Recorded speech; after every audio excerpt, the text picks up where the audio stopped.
Yo, another live on F Monte Sports during the open mic night. See who come through. This is not the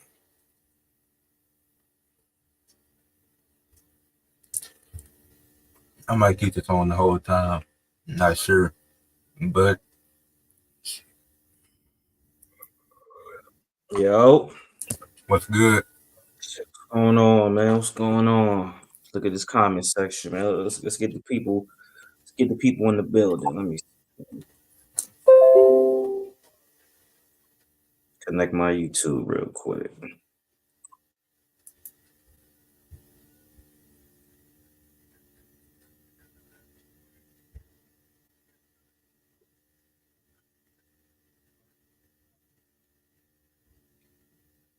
Shit, you said that shit started at 8 o'clock my time. Yeah. Gotta gotta look into that, man. I definitely want to see the Swerve match, and I want to see the Community Storm shit for sure.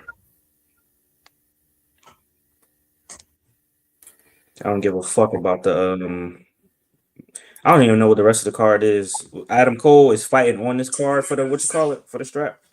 I think so. And then they doing some of the Owen Hart tournament matches, which I find kind of stupid. But okay. For the women or the men? Or Both. both? Both. They got Kevin Knight versus Will Ospreay, Mark Briscoe and Cal Fletcher. Uh Mercedes, I think her match is on there. Yeah, I think that's it. But Well, I'm gonna need to get on that shit then. Yo, Yo, what's going on? what's what's good, good? man? Nah, man, what's going on, man? Nothing much. What we talking about?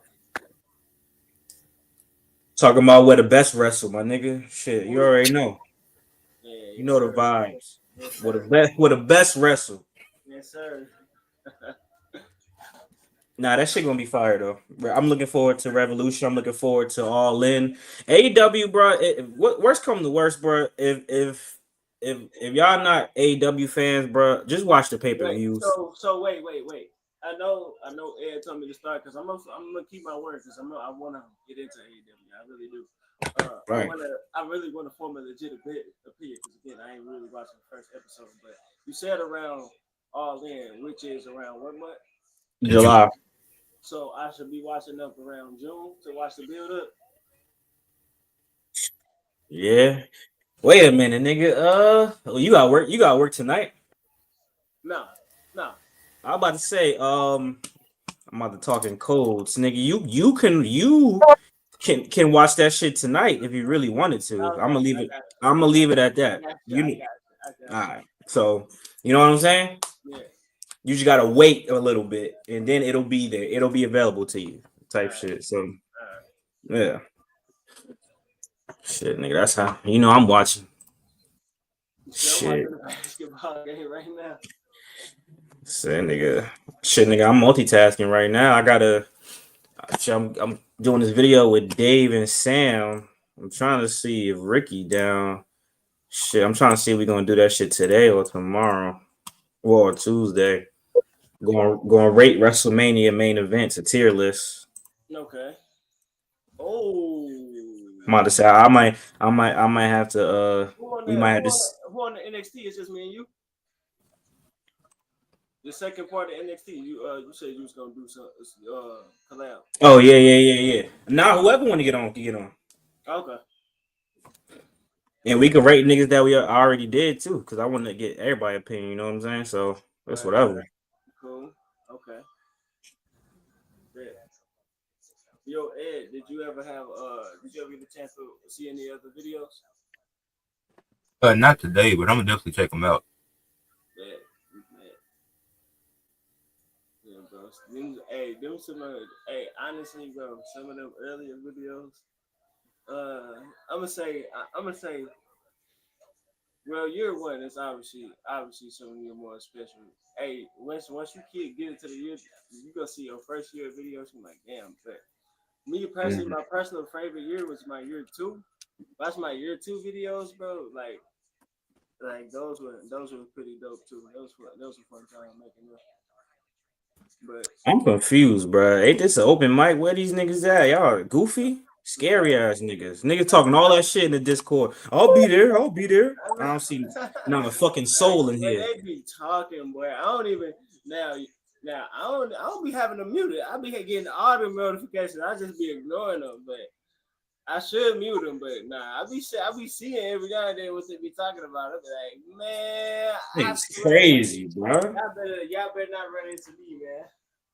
Oh, that's D Money. Oh shit, send that shit to D Money. Well, I don't know if he had work or some shit. It was good.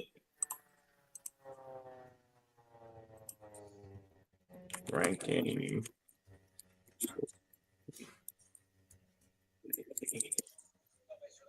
Shit, what y'all getting into tonight though, man? Ain't the women's what you call it tonight? Final Yeah, that game on right now. It's terrible. you can't gonna win that shit, right? Yeah, they up 82-53 right now. I stopped watching that in the third quarter. Against South Carolina? Yeah. Damn. Booty motherfuckers, man. I mean, I wouldn't. I mean, that Houston upset would probably have niggas thinking, "Ooh, I should put some bread on South Carolina." Nope. Sorry. I stick with your gut. The facts. Or you say I'm about to say this open mic. What grievance do you guys have, man? I was gonna say that thing of the statement that if it's not in WWE, it's not as big. I think that's false because does Big Dog Roman Reigns have a better run than New Japan AJ Styles? I mean, we don't know, man. We don't know, man. We don't know. Niggas always gonna choose WWE, bro. I'm sorry. No matter you can compare the greatest shit ever. Look, I'm being purely objective, bro. I don't, bro. Like now, this coming from. Now I hate saying this, but I gotta bring context because I really hate saying it because I've been catching myself saying it more often, like damn near 20-year watcher of wrestling. Not just WWE. I did watch TNA, extensive amount of TNA. I also watched. What was another one around? Was it another one around at that time? Who knows? But I watched a lot of wrestling, and I have not watched AEW still. I did not watch Lucha. I did not watch an episode of Lucha Underground.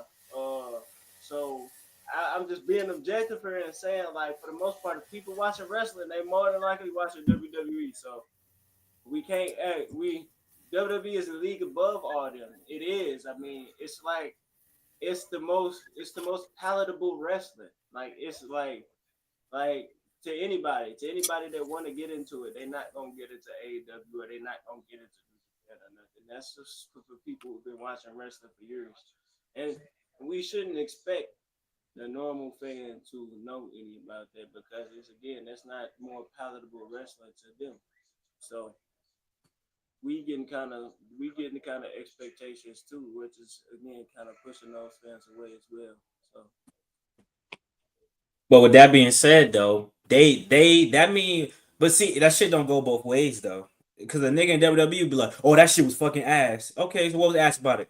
I ain't never watched this shit, but I'm like, all right, then, nigga, slow down, nigga. So a nigga who only watched WWE can't go against somebody who watched both because we actually know both.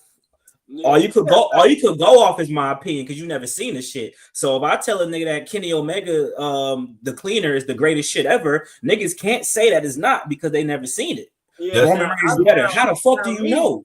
Yeah, I do my now.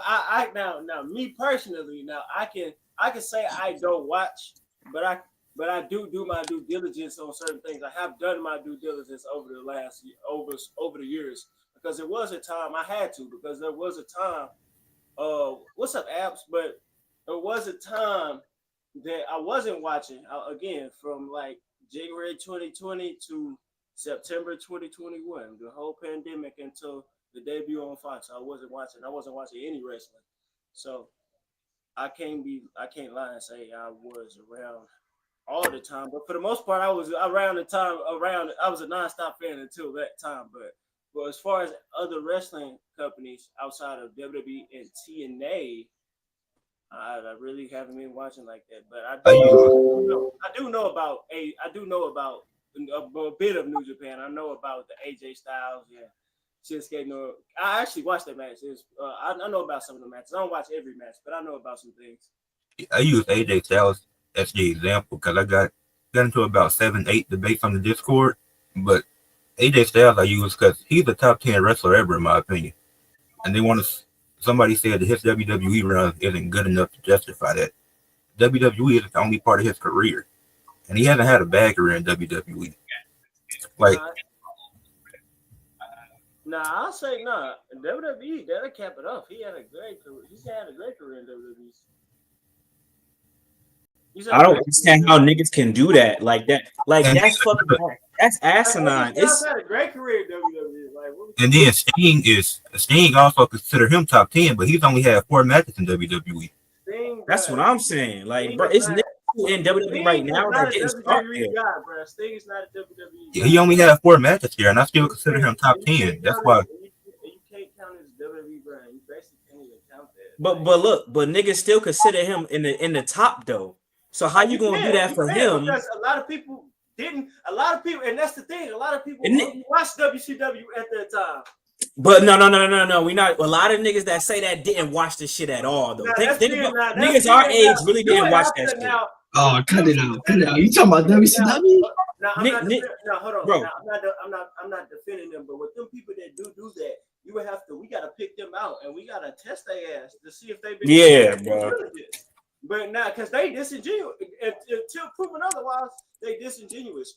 But there are people who at that time still only watched WCW and did not watch WWE at the time who consider him a top wrestler.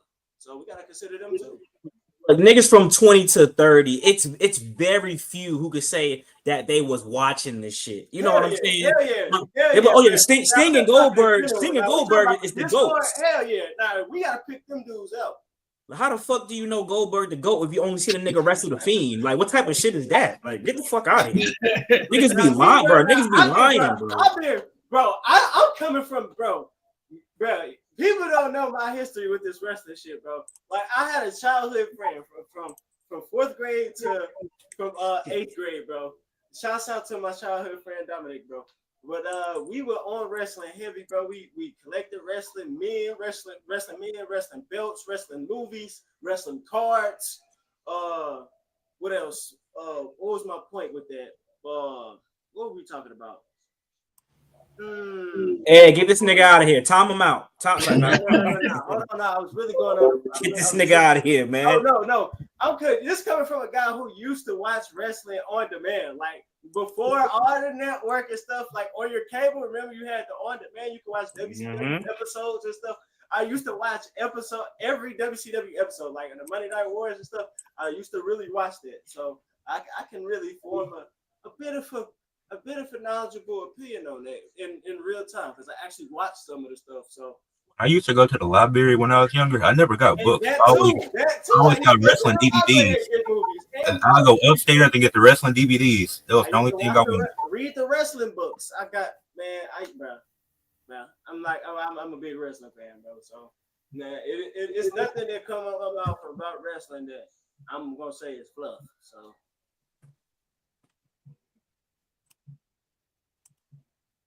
D-Money, what's going on, bro? What's up, bro? Not much, man. You know what I mean? I'm sitting here just thinking, like, shit, do I need to pull up to this AEW watch along or just sit it out? You know what I mean? I don't feel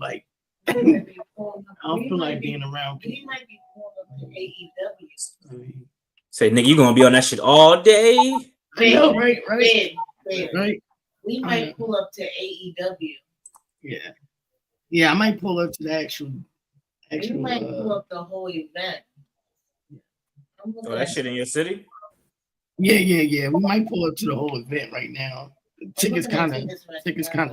No, I'm looking at tickets. All right, well, guess we're going now. Hey, fuck it. But no, man, what y'all think of the what y'all think of like some of these like feuds right now, like the Swerve Strickland and John Moxley feud? Like how y'all feel about that? right now? Like, is that intriguing to y'all? Is that just like, If the nigga win, it is shit. Yeah, if he lose, That's all I care about. if Swerve lose, I can't vouch for nobody watch AEW because I'm gonna take a hiatus too. I'm not trying to see John Moxley with that belt anymore. Mm-hmm. yeah, I'm gonna just say this, man. Just logically, just kayfabe. Because again, I haven't watched, but I can say this kayfabe logically. If Don Moxley took that bump on the spike thing and won the match, and it's champ, like either they gonna go on a super long reign or he gotta lose. So yeah. I think they might do a best of 3 out of this. So I think they're going to try to attempt to do that. Rather, no matter if Swerve, like, I think that's the direction they're going to go. Yeah, fucking hope not. Please. Mm-mm. yeah. Nigga, we haven't seen the AEW belt in months, my nigga. I forgot how the shit looked to Ed. Just put it on his shoulder. Yeah, well, That's in the briefcase. I didn't even know John Moxley was champion because again, I don't be watching, but I do pay attention to social media in a while. So I didn't even know he was champion. Nigga, that bitch got a briefcase from Marshall's and it's in the Marshall's briefcase right now. I ain't seen that shit in years, bro. It's Fuck. different. The Steel got the trio titles, and they're not gonna lose them tonight because they teasing the Dax Hardwood heel turn. Like, we don't care. Nobody's trying to see that. Bruh. Shit crazy, bro. As long as the ops the one to challenge them for those titles and they win it. No, facts. I fuck with the ops heavy. I fuck with them heavy. The who? The ops. Them niggas, they call the ops. The Ops? Yeah, It's a tag team called the Ops. yeah. Yeah, man.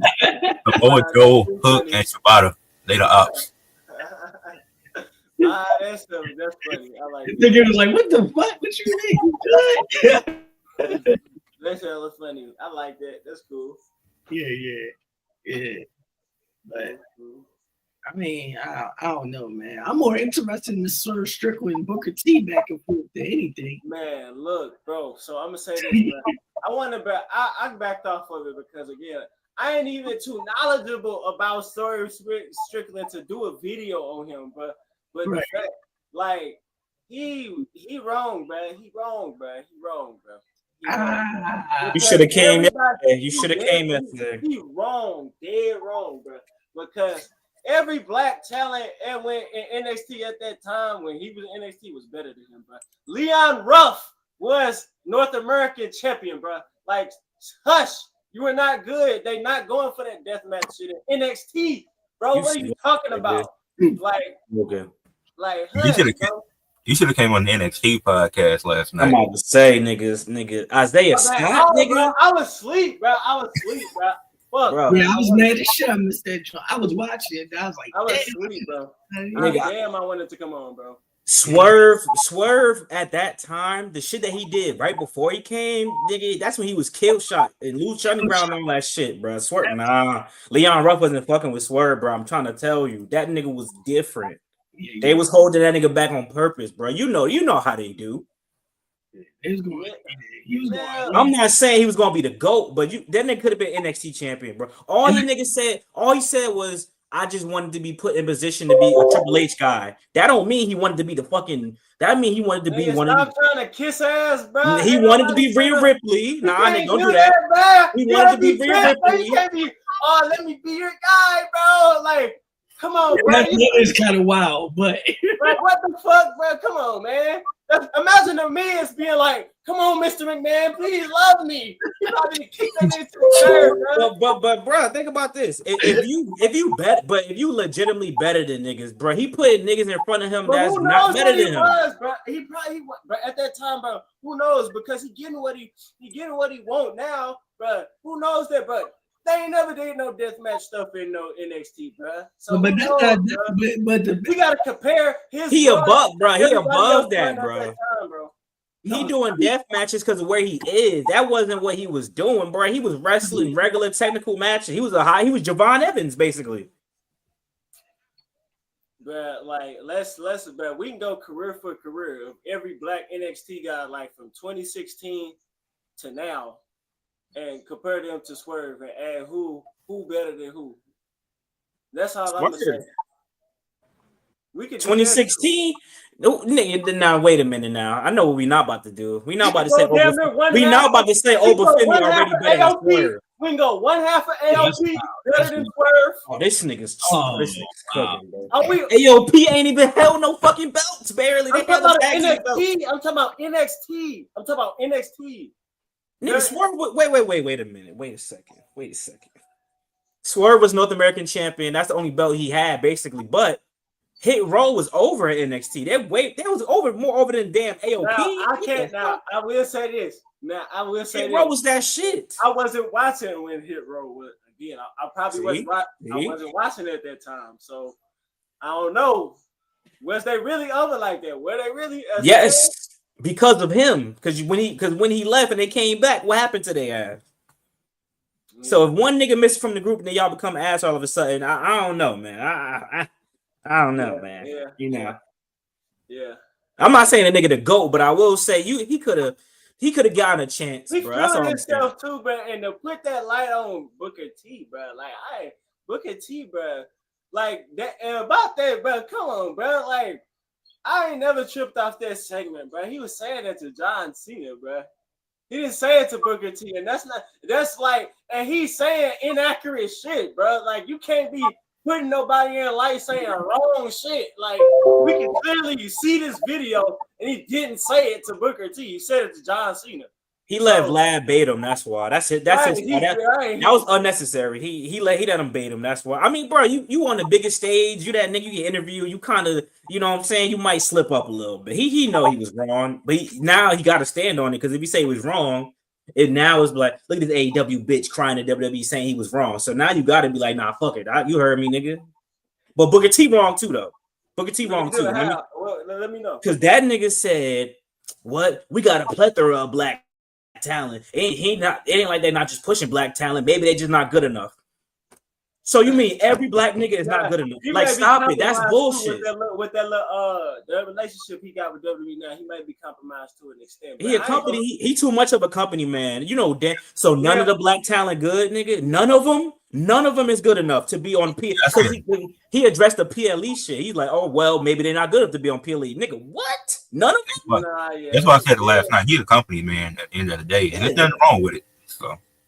Yeah, you can't put him in. Bro, you can't put that man in his position. Look where he just got that relationship with WWE. Then you dropping his name and shit. Like, come on, bro. You get him into some Vlad shit, and they definitely don't want to be involved with no Vlad shit, especially with the Vince McMahon shit. They still trying to get over. Like, what the fuck? You acting oppy as fuck. Like just that's weird, bro. Like, but Vlad asked a question, so I mean. He let Vlad bait him. I just be like, nah, I'm straight, bro. I don't even, you know. I'm like, but I will say you could look at it as he was trying to look out for the black motherfuckers on WWE. But all he said was, well, it's crazy because ain't a black person been on the main event or been on the PLE in like 2 years.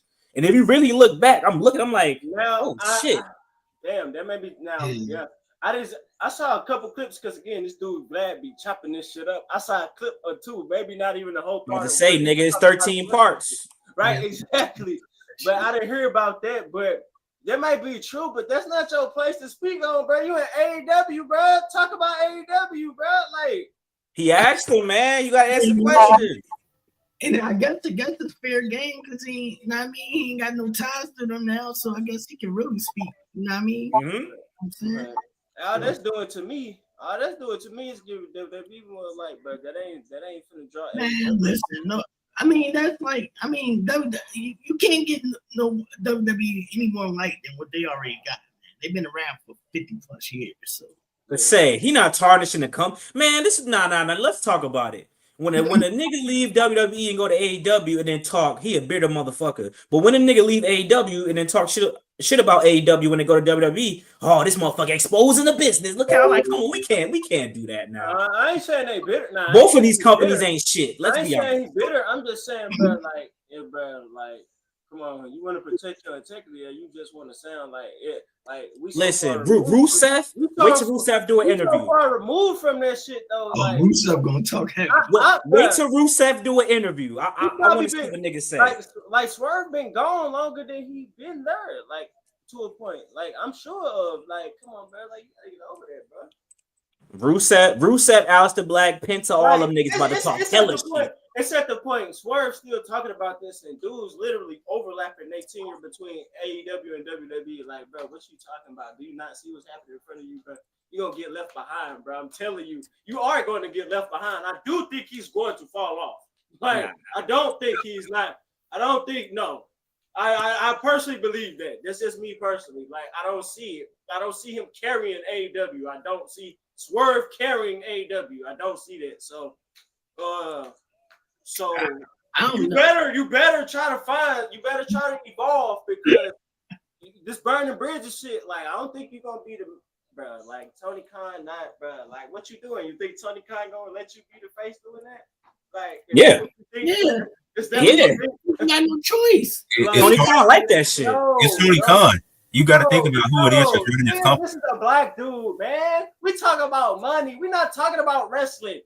That's why he's a mark. That's why I'm saying that. You think they finna let you be the face? No. He about to It's win literally tonight and be the dudes- face again.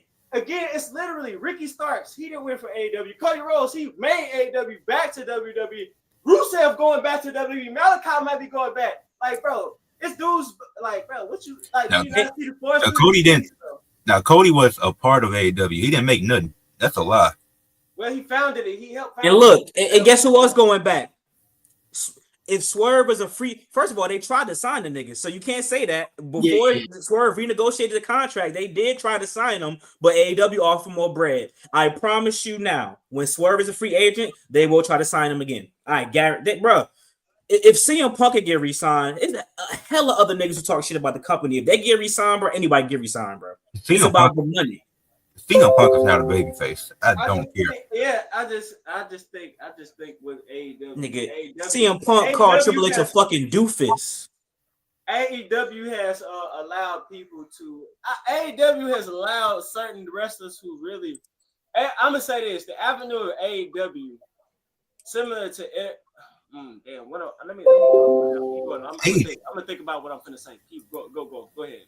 AEW got a lot of Lucha Underground guys. Like, I just thought about that. When I be seeing all these random luchadors, that's where a lot of them will come from. Because there's too many mass wrestlers in AEW. I'd be confused. I know what I want to say. And half of them Ring of Honor. I know what I want to say. Now, I do in 2020, like hindsight, like it's a good thing to have more than one wrestling company on TV, on cable TV, on mainstream TV. But AEW, similar to like I'm gonna compare AEW a little bit to. It's not just like this. I'm not going to comparison for comparison, but just for the sake of the conversation, I'm gonna compare AEW to entertainment boxing with like Jake Paul and them. That has given certain people who wouldn't have succeeded if it didn't succeed, a false sense of confidence, because these people that are succeeding and having these quote unquote legendary runs in this company, because a lot of people don't watch this, a lot of people aren't watching this legendary run, and the people that do watch this legendary run on an objective basis, not just as an AEW watcher, would probably objectively say the people that were in WWE and did succeed to the level that they quote unquote are in AEW didn't really improve on the issues that they still had when they were there. They just in an avenue where it's more accepted. So that's what I'm gonna say about that. So Swerve, I do think he got a kind of inflated ego, like bro. But you know who that apply to too? Who? The nigga that's the WWE, the nigga that's the WWE champion right now. That applies to him absolutely. Too. That applies to him too. Not that, I completely agree with you. I'm about to say we can't do that. Yes, and Cody Rhodes too. AEW is the reason why Cody Rhodes is what he is in WWE. And this the thing, bro. And this the thing. I'm glad you brought that up because that's the greatest example, even better example than Swerve. Because of being a fan of Cody, I don't want to come off like a Cody hater, but I'm really starting to look at him more critically now because he's the face of the company. I've been a fan of Cody Rhodes ever since he first came into WWE, but now it's not the same Cody Rhodes, and he do gotta like it's parts of his character, it's parts of him as a main event champion that I really don't like, and it's with certain his promo stuff. Like he really don't say nothing in his promos. Like he really don't say anything. He's not saying anything. He does not say anything. I think his interaction with Cena was probably his best promo work. I guess, but even then I was saying that was lame. He went.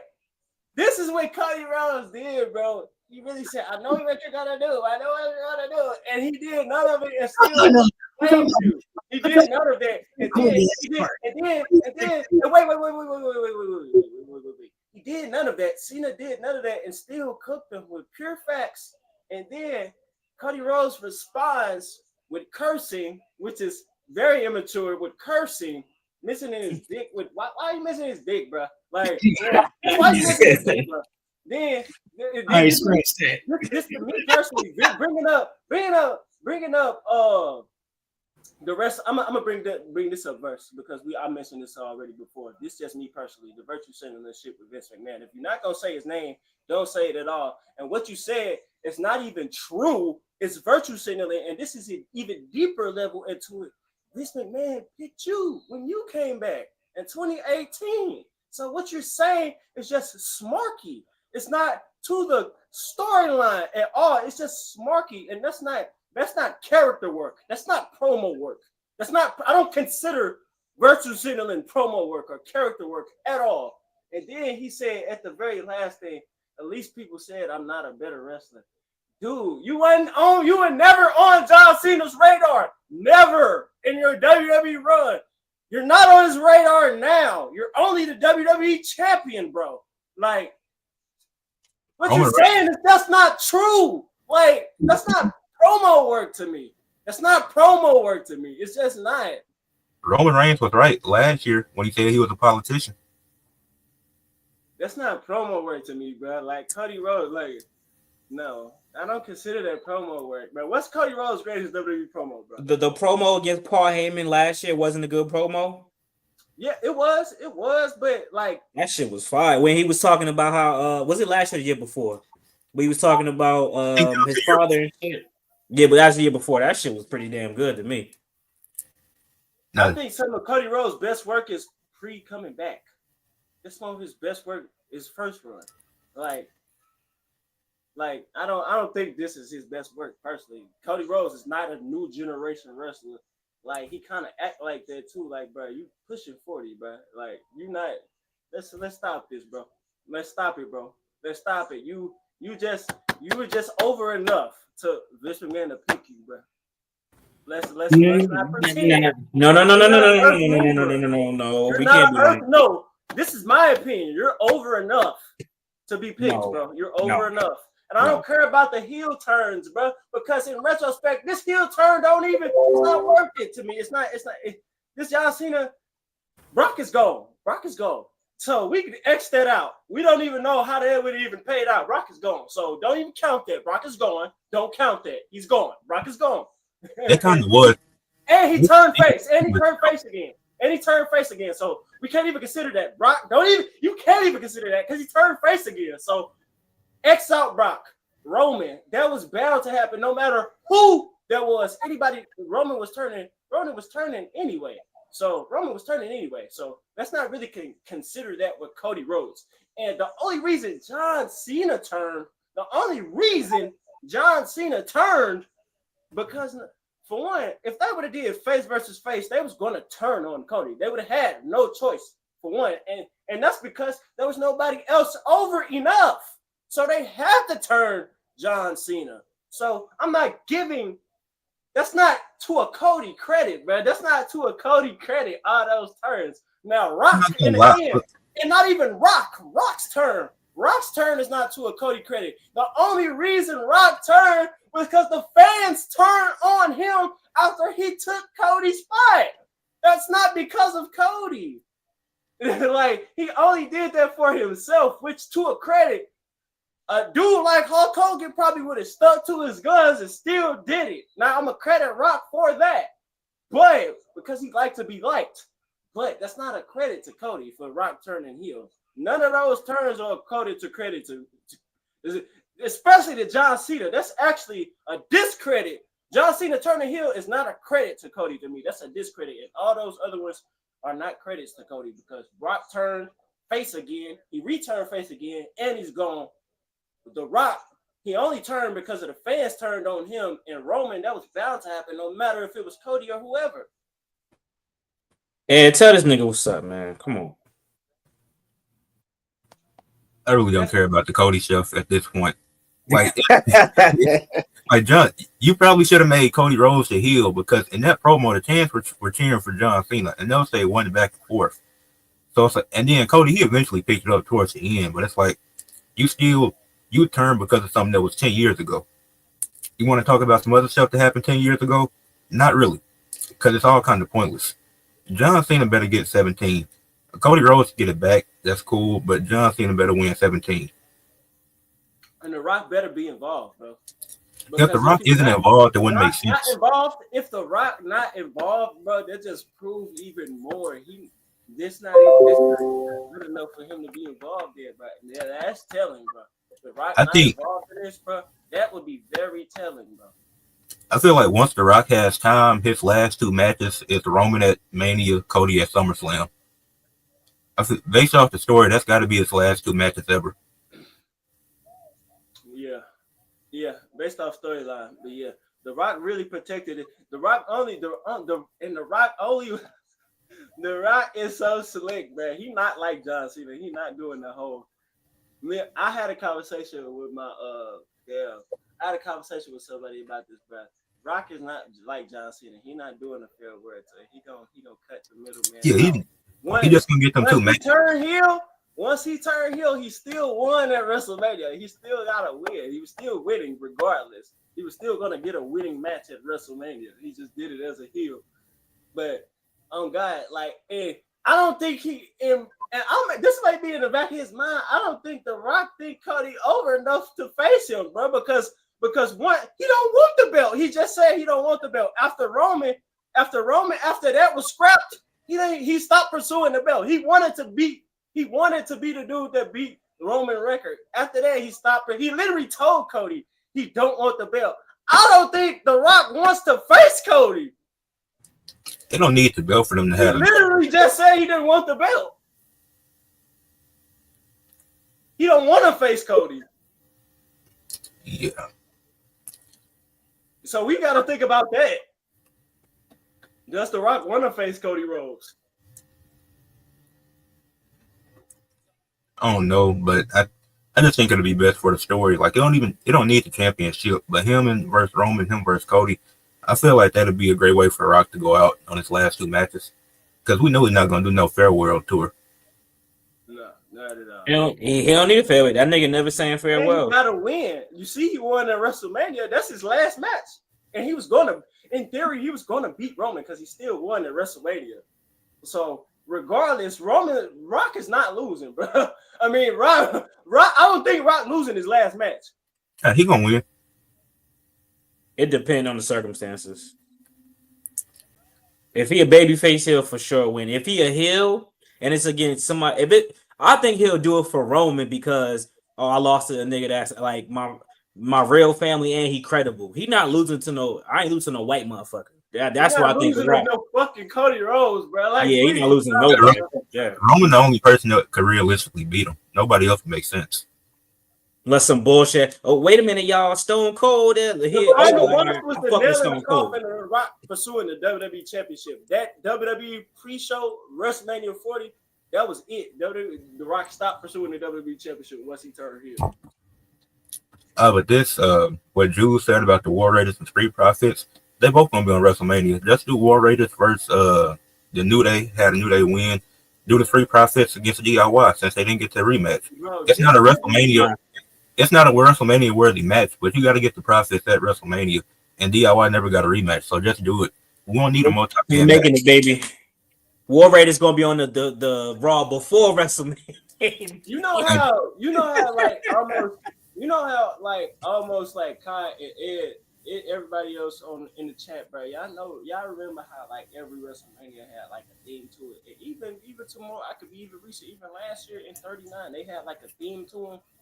Like this one don't got no theme to it. Like even the more bad WrestleManias, like this one is just all over the place. This honestly, in terms of like theme and like fluidity and cohesion, quote unquote card cohesion. This may be one of the worst WrestleManias, bro. Like I don't see like to the point like there's still matches that are unconfirmed in this shit like less than 2 weeks away. Like that is bad. Anybody that's saying they knew the favorite was just the whole time, you're lying. Everybody thought that favorite was the winner gets a world title shot. I don't want to hear otherwise. Because why would the favor be for Paul Heyman to stand in Phil Brooks' corner at WrestleMania like it actually matters? How do you know 5 months before that you're main eventing WrestleMania? What sense does that make? Right. Niggas full of shit. Talking about some y'all had your expectations too high. Y'all did too. Like niggas love being right all the time, bro. It's okay. You thought it was gonna be like something else. Like, it made perfect sense for it to be the fuck championship match at WrestleMania. Like whoever wins is the #1 contender for the world championship.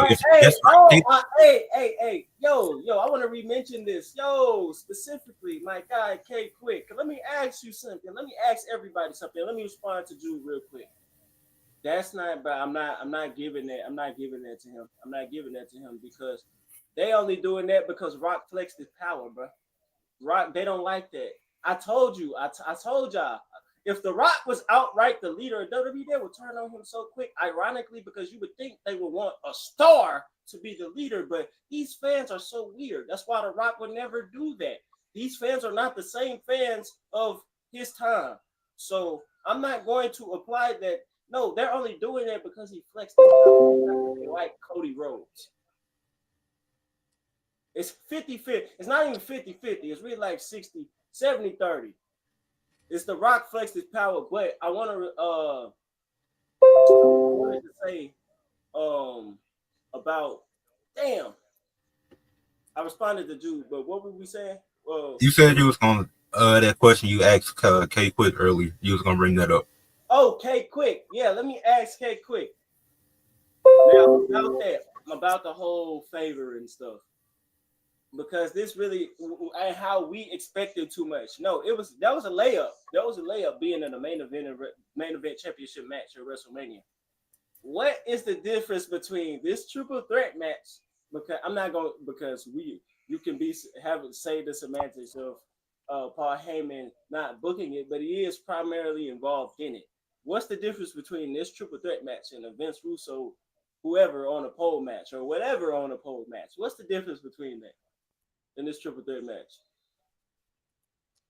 it makes sense because they did a segment years ago with Punk and Paul talking about Mania. My God, no, that's fans fishing for this to make sense. No, but look, they didn't even mention that, and they literally didn't even mention that. It's so bad. This is so bad, and this is But check this out. CM Punk knew 5 months before WrestleMania he was main eventing. He lost in the Royal Rumble and he lost in the Elimination Chamber. What's the logic in that? This is fans fishing. What Jude is saying is with fans fishing for this to make sense because it don't make sense so much. And that's something else I'm going to bring up. WWE is not even mentioning what you're saying. It's only very subtle in CM Punk promo what you just said. Like they not even mentioning that. So that's not we not applying that to that. No. It's no difference between any Vince Russo match on a pole match between this triple threat match. It's literally the same thing.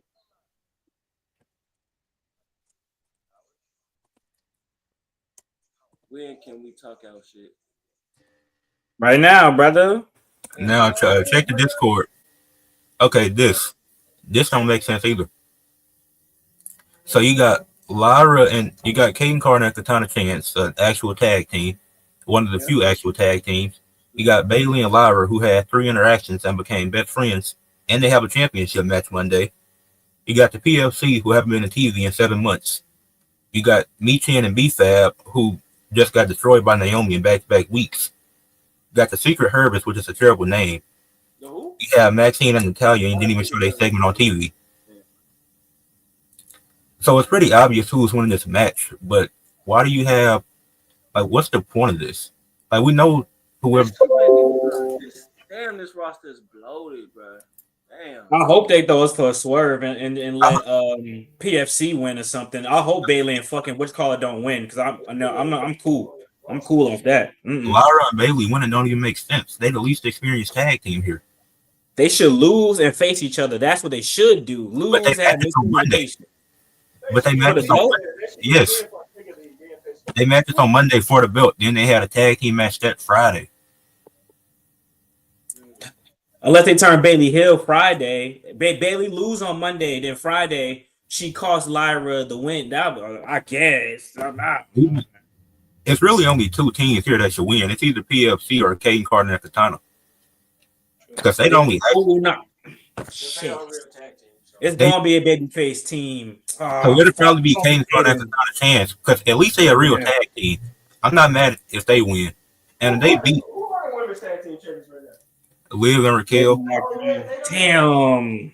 No. Wait a minute though. Low key, Natalia, what you call it? Maxine might win that shit just because. Because she become more serious. Natalia has the most records for women to compete at. It's gonna be some stupid shit. Watch. Watch. As long as it's not Lyra and Bailey, like I just don't want to see them in that. Julie, that's a terrible name, and I'm not pinning that. It makes no sense. They have 3 interactions. Niggas didn't say that they don't have interactions. It's not about that. It's about why. What's the point of going for the tag team championship? They're fighting for the championships because they got a mutual interest in the IC championship, and why just not make an IC championship program? Yeah, like Lyra get 2 belts, I'm gonna be even more mad. She don't need 2 belts right now. I wouldn't be mad at that, but she needs to get it's too many women in this division, bro. The reason why they made more belts is because it's so many motherfuckers that people need to get a chance. We don't need niggas with double belts in the women's division, bro. Enough with that bullshit. Lyra should be defending her belt at WrestleMania. She shouldn't be. Yes, that don't make sense, bro. Her and Bailey night 1. That should happen at WrestleMania. Bailey needs a match at WrestleMania. It don't need to be no tag team match. But they don't even know how to. Actually, they could do that. Matches on which night, bro? This how crazy this shit is, bro. Because if Lyra win, they still 1-1. So just do a third match at WrestleMania. Even if Bailey turn, you have Lyra win, then Becky come back. Actually, Becky not messing with WWE right now because she could have been back, but something going on to where she's trying to come back right now. You comparing apples and oranges. What the fuck does Mercedes Moné got to do with this conversation? Now Becky. Who brought up that? I said something about Becky. Who brought up Mercedes? Wait. Nigga, that's very disingenuous. Motherfucker, Mercedes Moné got belts that other people on the roster can't get. She got belts from another company. She don't got belts that's AEW belts. What the fuck are we talking about? Y'all not watching the same comparison. Y'all not watching CMLL or New Japan. Don't act like y'all do. Get out of here, nigga. She got New Japan belts. Right, I ain't watching that. And New Japan women's roster not even deep. Like, what the fuck are we talking about? New Japan got the weakest women. New Japan got the weakest women's roster I've ever seen.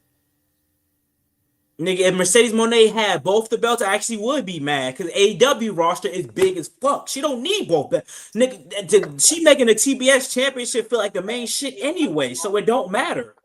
Yeah, if once she drops the TBS title, then she'll win the world title. She's not gonna hold both of them.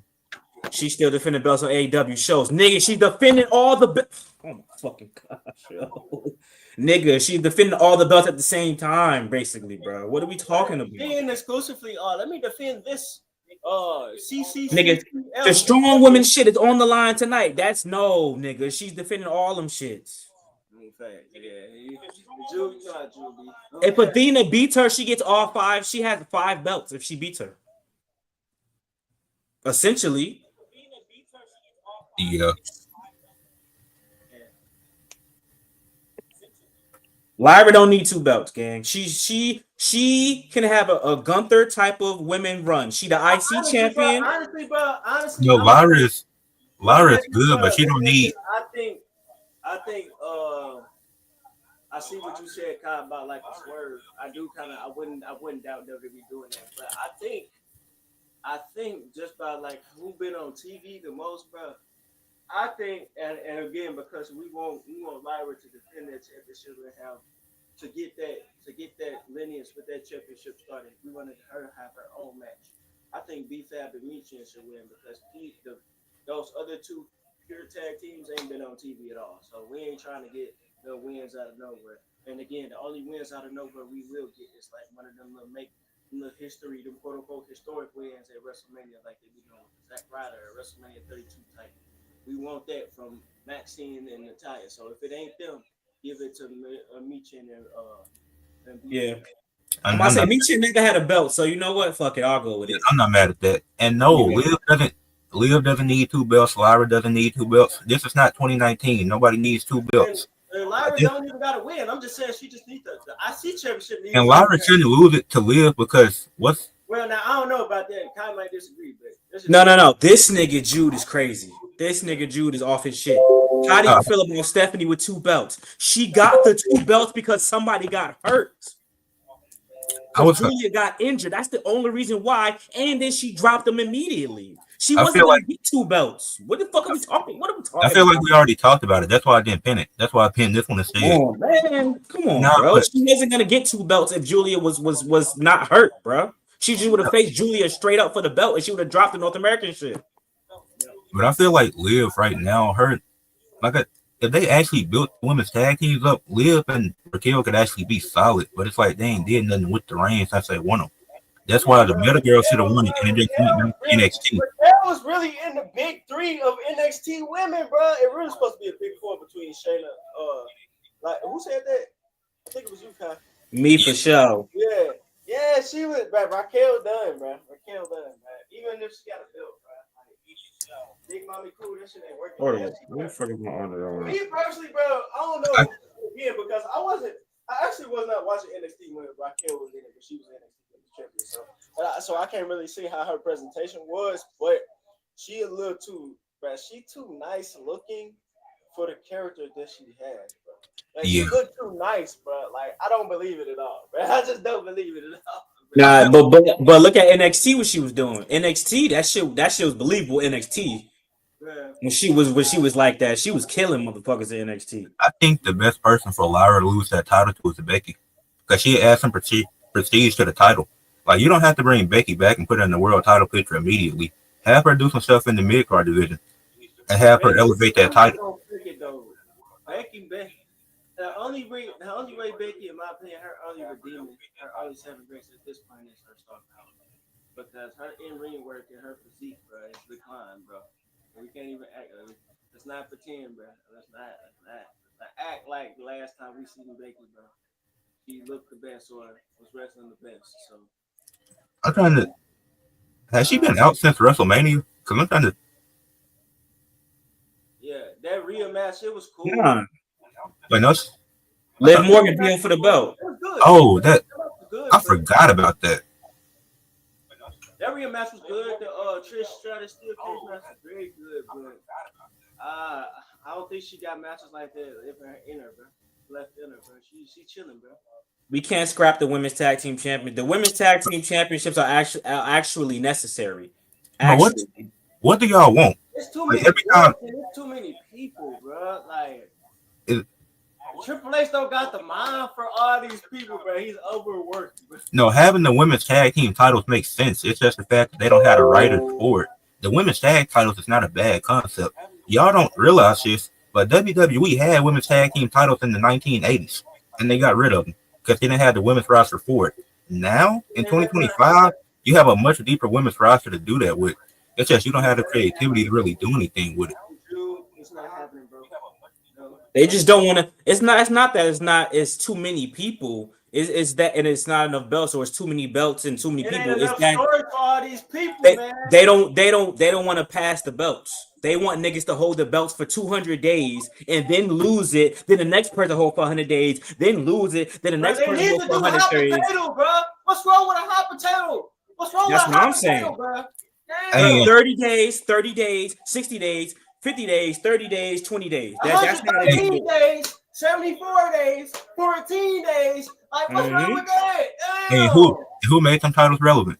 Sasha Banks and Bailey. God damn. Mm-hmm. That in that pandemic, those titles were actually relevant. They was here, and then they had both world titles like that. They run in 2020 was amazing. It's not about being the most popular all the time, nigga. Sometimes you have to give the belt to the least. Give the belt to the least popular so that they can become more popular. Bro, right. Like, what That's the be- fuck? Popular, bro. She just booked. I'm about to say, y'all niggas are overrating It's a her difference, popularity low key, Oh bro. God, Put it on hey, me. everybody. This is a raging lesson. This is a Rage Man Reg's first lesson in wrestling. Just because you are booked in a prominent light does not mean you are popular. Okay? I will say this, but I'm gonna say this because Lyra, one of my favorite wrestlers, She's not the most popular, bro. Like objectively. that's not what I was gonna argue. I was gonna say she needs more promo development. That's the thing. Like she can wrestle, but the promos got to get better. All the stuff like when Michael Cole be like telling like this is just in general, but for Lyra, when he be telling like when he talk about like her attire, her entrance or whatever, like what her Shit.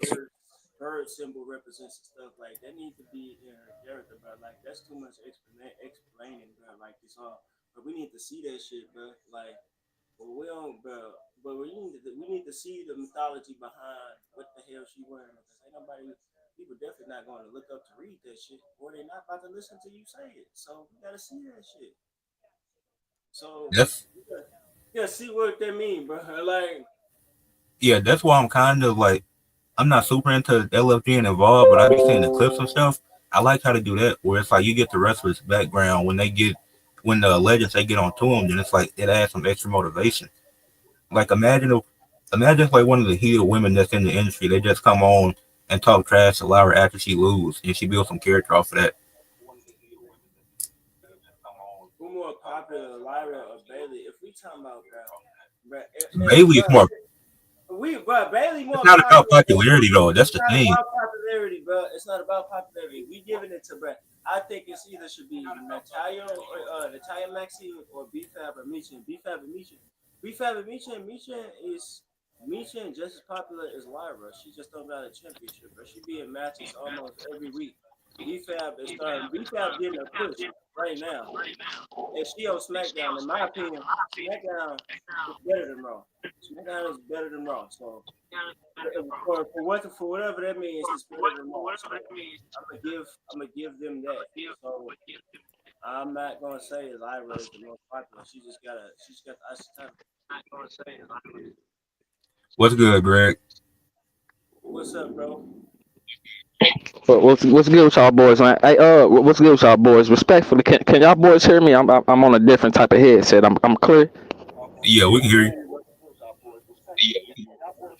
Oh wait, I'm listening. I'm just waiting until we get to the hot takes. I'm in the building. I told the boy Ed I was gonna show the love, so I'm in the building. So y'all can keep going, bro. You can get your hot take off now. All right.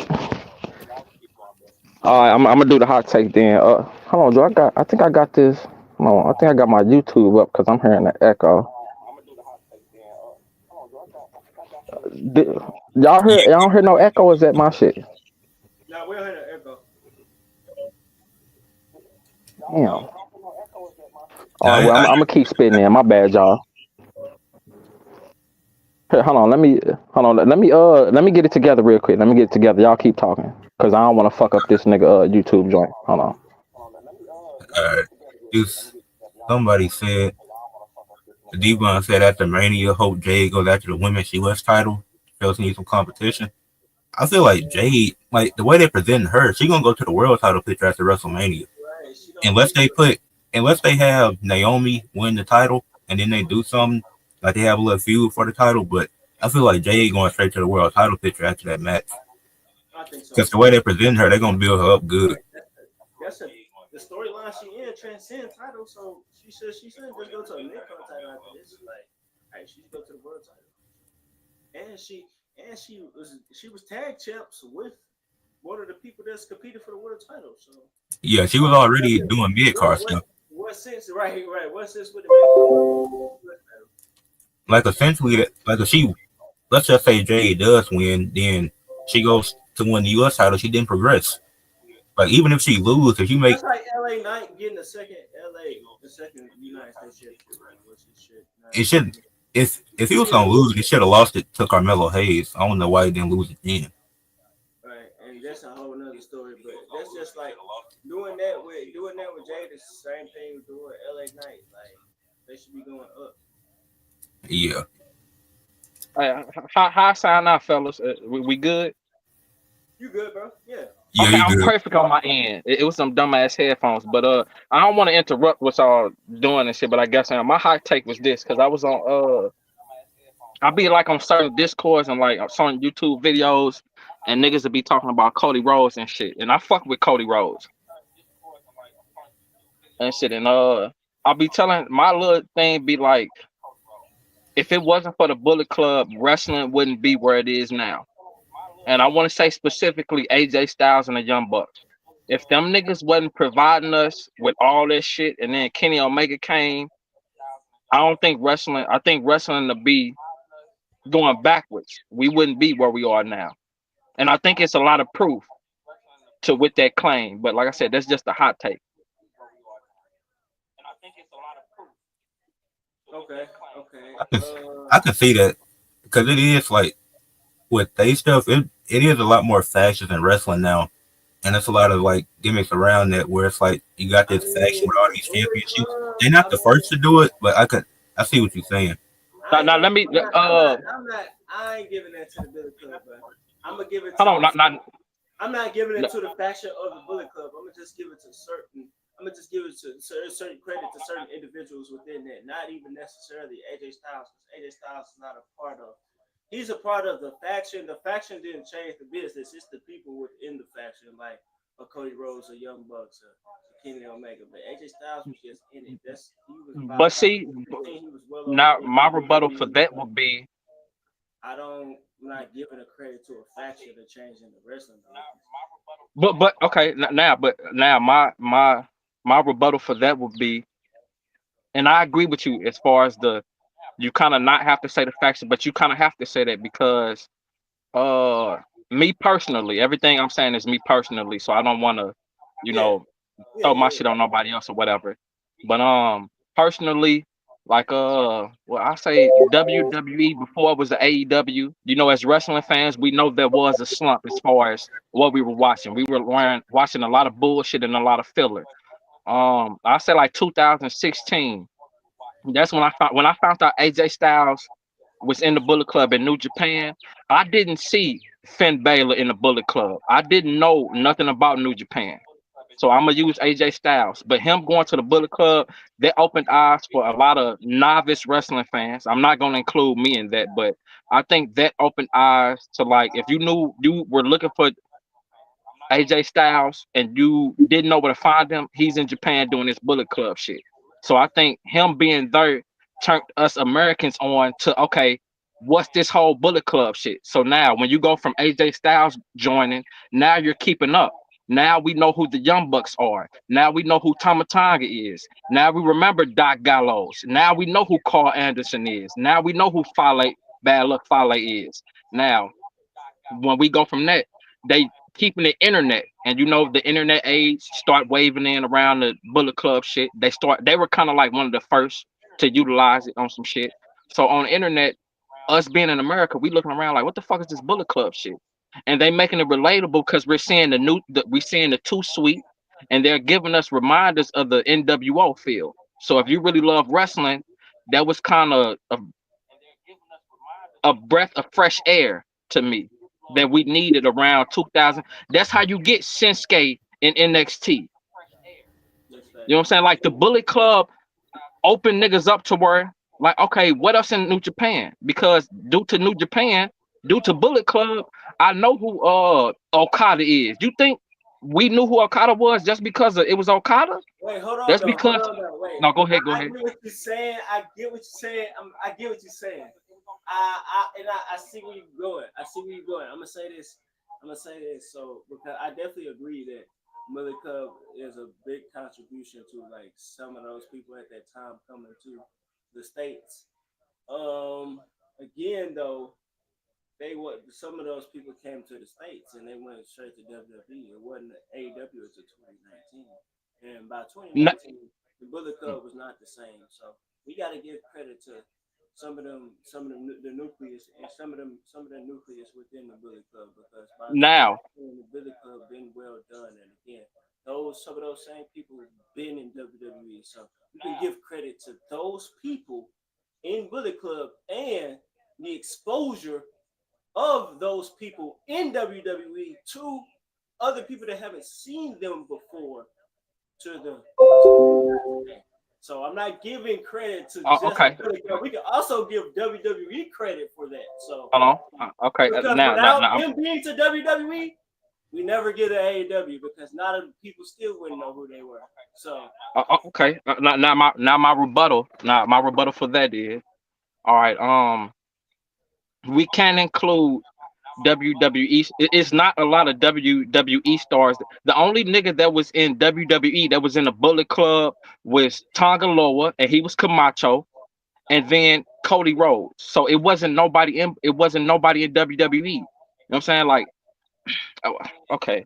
Uh, to AJ piggyback off Styles, what you're saying. AJ Styles, we can't even. Nah, I'm not giving AJ Styles that. AJ Styles TNA guy.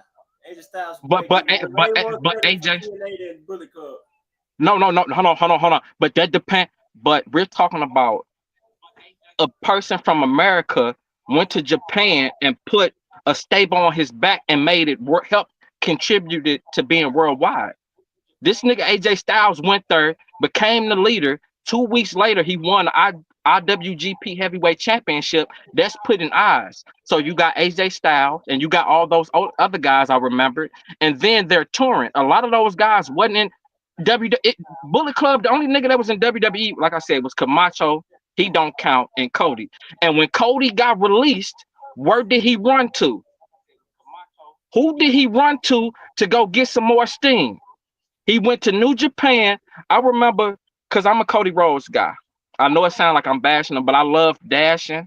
I love the shit with Sandow. But I remember when y'all remember watching WWE and we thinking he was gonna turn away from being a Stardust shit and it never happened. Y'all remember those days? We sitting there waiting for that. After that, that nigga went straight to the Bullet Club in New Japan. And that Bullet Club open war, that storyline is the civil war between the Bullet Club OGs and then the Bullet Club with Tama Tonga and them. That whole storyline, the Young Bucks, and they already did that. Kenny Omega, like bro, like those niggas, like them niggas got shirts at Hot Topic, dog. Them niggas, everybody on they squad, nigga. You gotta remember, I'm finna go down the roster of Bullet Club, and these are niggas that wasn't in WWE. AJ Styles, Young Bucks, Tama Tonga, Kenny Omega, Adam Page, Adam Cole. I can keep going. Cody Rhodes. I can keep going. And these niggas remain. I just think that I think that just opened up your eyes up to independent wrestling too. Because Bullet Club they were going on tours. You know, New Japan always been on some shit to where they didn't keep their talents restricted. So we had the pleasure of seeing Bullet Club members throughout Ring of Honor. We got to see them in PWG. We got to see them in Pro Revolving Wrestling. So it's like that. And niggas be forgetting Cody Rhodes was in TNA with a Bullet Club shirt on. Like Bullet Club helped. We needed a breath of fresh air, and I have to give that to them. Being the elite, bro, them niggas had you following storylines online that you had to follow because you couldn't watch Ring of Honor on TV. I'm gonna give him. I can give. Yeah, I can give him some credit for sure. I can definitely get him. Like them shirts, like bro, when you go to these shows, That's why I got a Kenny Omega shirt. I got it around that time. that's what I'm saying, bro. And when you go to the, my bad, go ahead, bro. My bad, Reg. No, you good. I give him some credit. I definitely give him credit on that, man. I definitely give him credit for putting an eye on that because it was refreshing to it. It definitely was refreshing. It was a refresh. A lot of people. Yeah.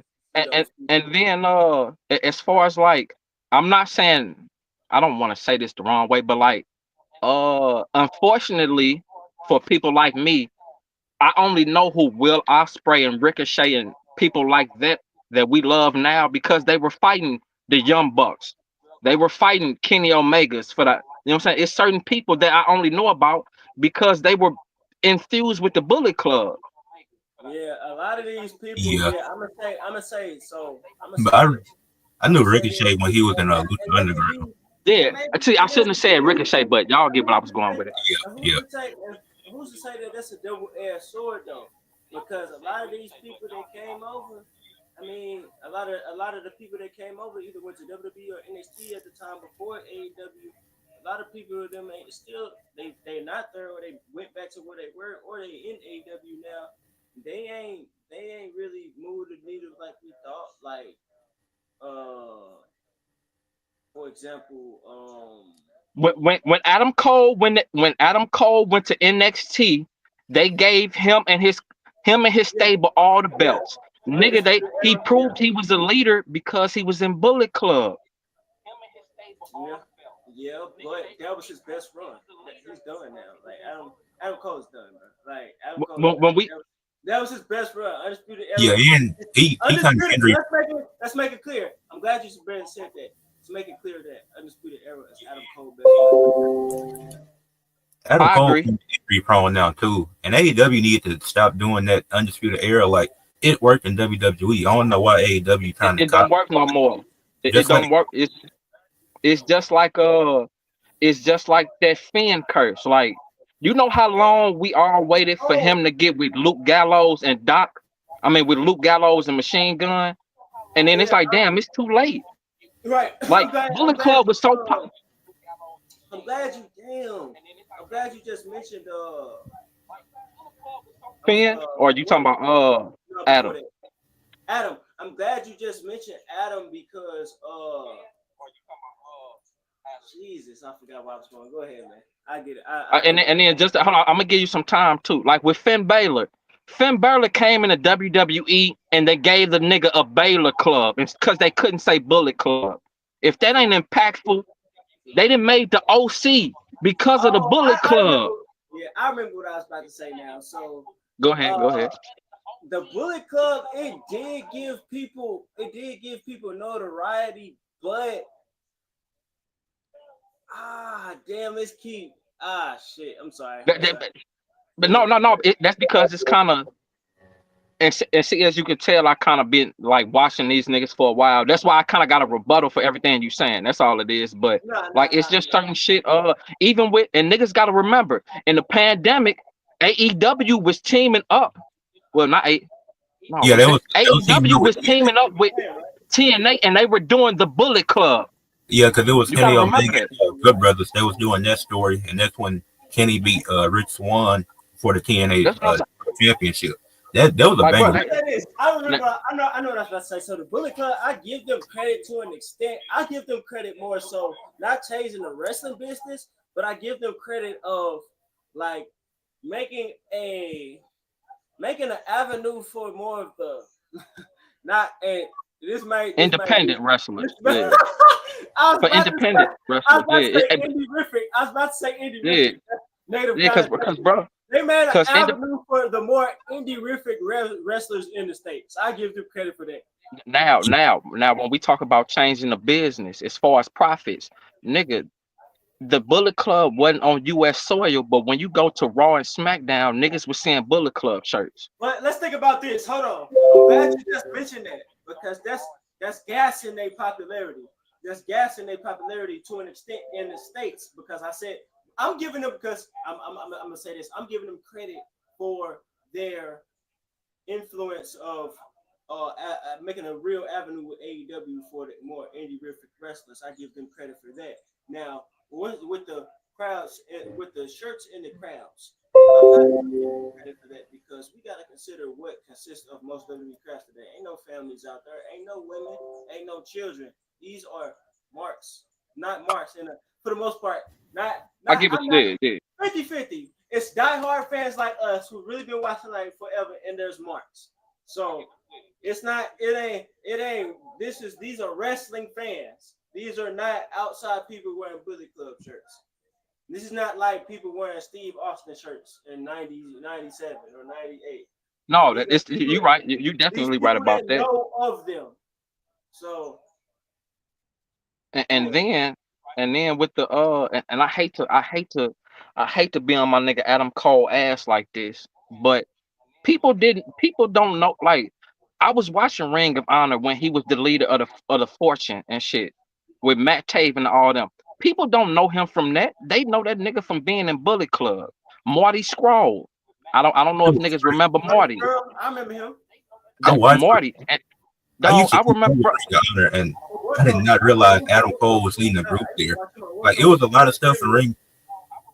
It was a lot of cool stuff in Ring of Honor, but I do not remember Adam Cole being there for some reason. But dog, that's cause low key he got snatched up so quick. Like, he was in Ring of Honor for the Fortune shit. That was Matt Taven, old dude that's married to Canella, Mike, and then old girl. It was them. It was them four type shit. And then he left them and joined the Bullet Club. But Adam Cole fans aren't like diehard Ring of Honor niggas. Those are niggas that liked him in Bullet Club. You know what I'm saying? If you didn't know when you found out Finn Balor was going to WWE and you did the research, you like, oh shit, what the fuck is Bullet Club? Then you see Tama Tonga. He in the bloodline. He's the OG Bullet Club member. I did, yeah, oh God, I did, bro. Yeah, that's true. I get you. You know what I'm saying? And then that's very true. And then real talk, like when I be wearing my Bullet, like I'm pretty sure this happened to you. When you have on a Bullet Club shirt in public and niggas know what it is, they'll too sweet you. That ain't happen with no DX or no NWO shirt. I ain't gonna say all that. So you I mean, every time I'm in St. Louis. I'm in St. Louis. When niggas see that Bullet Club shirt, niggas will throw up that too sweet. Now people been doing that DX suck it thing for a minute. It's crazy, but it is. And I don't want to. I know it sounds like I'm giving them a lot of credit, but like I said, I just think that they changed wrestling for the good, as far as just for the wrestlers too. Because I'm a fan of the wrestler, but I'm a fan of the person. You dig what I'm saying? What is this question? He said, Greg, who is better all the time? Jeff Hardy. Me and old boy. What's good, Well Mine? So we up in the Discord and shit. And I told him, we had I'm gonna just answer the question. Undertaker. Easy. But our argument was this. We were discussing people that were in the WWE that had better careers than Brock Lesnar, and I said Jeff Hardy. And people agree. I saw this. Hell no. People. No, that's me. Okay, that's me. This me. Okay, this me. This me.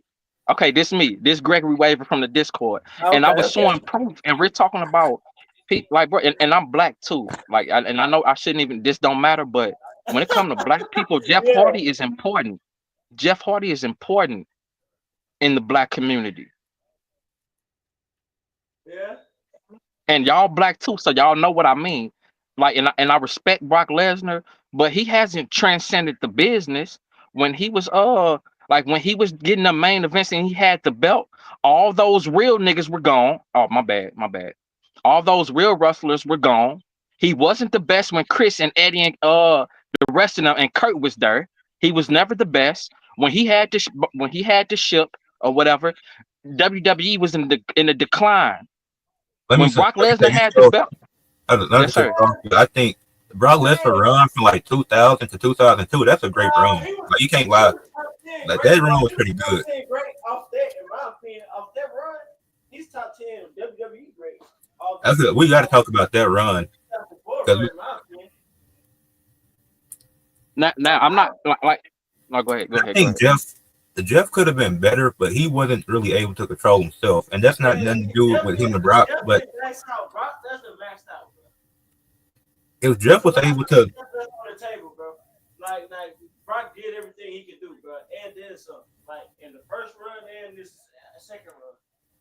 I feel like Jeff, he would have had a longer career if he could just control his stuff, and like even the TNA stuff when he came in the ring, like drunk and stuff, like that don't got nothing to do with this debate. But I just feel like he could have been better if it wasn't for all that. And y'all, I'm pretty sure y'all seen the interview where he said that he could have been bigger than John Cena. I believe that. And then with the Jeff Hardy, but we already know why he wasn't. Oh God, he could have been. I'm not even gonna bring up no more coulda, woulda, shoulda shit. But then if we just dissect history, now it's a lot of people that don't even know Brock Lesnar was the IWGP Heavyweight Champion. It's not a lot of people that know that. We talking about impact on wrestling. Brock Lesnar hasn't created an impact on wrestling. Jeff Hardy, he helped transcend the way niggas look at tag team wrestling. He went to TNA and put that shit on his back. I have not seen Brock Lesnar go anywhere else and put it on his back. And we're talking about wrestling. That's a good point, but me personally, I wouldn't live it down there. I give Jeff Hardy credit for that, but I give him credit for that. But in terms of single status, bro, like nah, I still got. Who are you? Okay. As a just being a fan, if you're watching, if you introducing an alien to wrestling, are you gonna show him a Jeff Hardy match, or are you gonna show him a Brock Lesnar match? I'm gonna show both. I wouldn't. Oh God, I'm gonna show both. Oh God, but that's facts. Are you just saying wrestling? You saying wrestling in general? I was showing my girl, bro. Yeah, just. I was showing my My girl. bad, Red. You know, the first matches I showed my girl, bro. I showed her the TLC match from WrestleMania 17 and Brock Lesnar versus The Rock at SummerSlam. I showed her both the matches. I'm gonna show them both matches. That's great examples of wrestling that you want to show. But if like I said, if you had to show an alien that don't know nothing about wrestling, you're gonna show him a Jeff Hardy match before you're gonna show him that TLC before that Brock Lesnar shit you name. Am I right or wrong? It depends. If we No, it don't. I'm saying excited because they good wrestling matches. Like it depends. no, but you have to remember though. I said somebody that never watched wrestling. That Brock Lesnar match. She never watched wrestling. She thoroughly enjoyed both matches. Like they were. I think that's. But Jeff Hardy, the thing is, his best match is a stipulation match. If I want to get somebody into wrestling, I don't know if I'm going to show wrestling match. Like I don't think I would show something. Like if I could just choose. This is off topic, but if I could choose just any match to show somebody, no matter who it is, I'd do Wrestle Kingdom 10. AJ Styles and Shinsuke Nakamura. I wouldn't go with a stipulation match to get somebody into wrestling per se, because they gotta. Yeah, they're gonna be thinking it's real and all this and all these questions. But if it's just Jeff versus Brock, I would probably show Brock because his best match is not that match. That match for Roman was a but see, I would figure you can show The Rock versus Brock. You can show Kurt Angle versus Brock. Yeah, you can show Undertaker versus Brock. You can show John Cena versus Brock. Hold on, but see, now I'm not saying that you guys are wrong because those are great matches we're naming. But like I said, when you asking somebody that's never seen wrestling, you wanna ease them into it. Like Bret Hart is my favorite wrestler. I wouldn't show nobody a Bret Hart match the first time they ever seen wrestling. They gonna be like, this shit is boring. I'm gonna go straight to that TLC shit, and then I'm gonna walk them down. You have to walk. I think it's. So like it's either Brock or Brock versus Kurt Angle or Brock versus Undertaker. I think those would be two good matches. Oh God, Brock versus Rock. That's a good ass match. That's probably Brock. That's a top 10 Brock match. Still, and he was 6 months in on the main roster. So y'all don't think. So y'all don't. Brock didn't carry him. They had a great match, and that was their first match. So y'all don't think like me personally, if somebody's showing me something I've never seen, I don't necessarily want to see the best of the best first. I want to see the most entertaining, and then I go TLC. Well, I don't want to say that's what I want to see first, but I would show some action-packed shit. Then I'll ease into the Bret Harts. I'll ease into the Kurt Angle. You can't show no motherfucker no Bret Hart versus Stone Cold at WrestleMania 13 for the first watch. Nah, you can't do that. Nah, you can't do that. And that's what I mean. You gotta you gotta ease them in. You get what I'm saying? Like you have to ease them in and then take them to the promised land. You gotta water the shit down. But hold on, somebody made up a great point when you brought up the TLC match. We can't give Jeff Hardy when he was the other great. It was 5 other people in that match, but I get your point. But nah, Yeah. I mean, but yeah. But we can't just give that to Jeff though. If we talk about I'm not. What's a good? This is a better question. This is a better question to what you're saying. What's a good one-on-one Jeff Hardy match that you would show off over a Brock Lesnar match to a one-on-one Brock Lesnar match to a non-wrestling fan? What's a good one-on-one Jeff Hardy match that you would show over? Jeff Hardy versus Undertaker. We on got Raw. All right. I'm here to debate you right now. Okay, so That's a good pretty much what you're saying so far, I'm sorry, Rage, but pretty much what you're saying so far is you're only talking about Jeff Hardy's peak, his peak of popularity. You're not including anything else. You're only including 1 year, 2009, 2008, and we're talking WWE. I can go up and talk about 2014 Brock Lesnar. Beat the streak, the most legendary thing in WWE history. Beat the streak, killed Super John Cena, murdered that guy. He ain't ever went to the main event scene until years after that. And then he got the undisputed title and put that around his waist and held it like a, you know what I'm talking about. Wait, you cannot we talking compare about? the two. Hold on. Are we talking? We're just talking WWE or wrestling? Like, wait. What was his point? Like, what was you saying though? Before you Wait, are we? Because if we talking wrestling, then that changes things. If we talk, what was he? Hold on. What was you saying? Like, what was your point? No.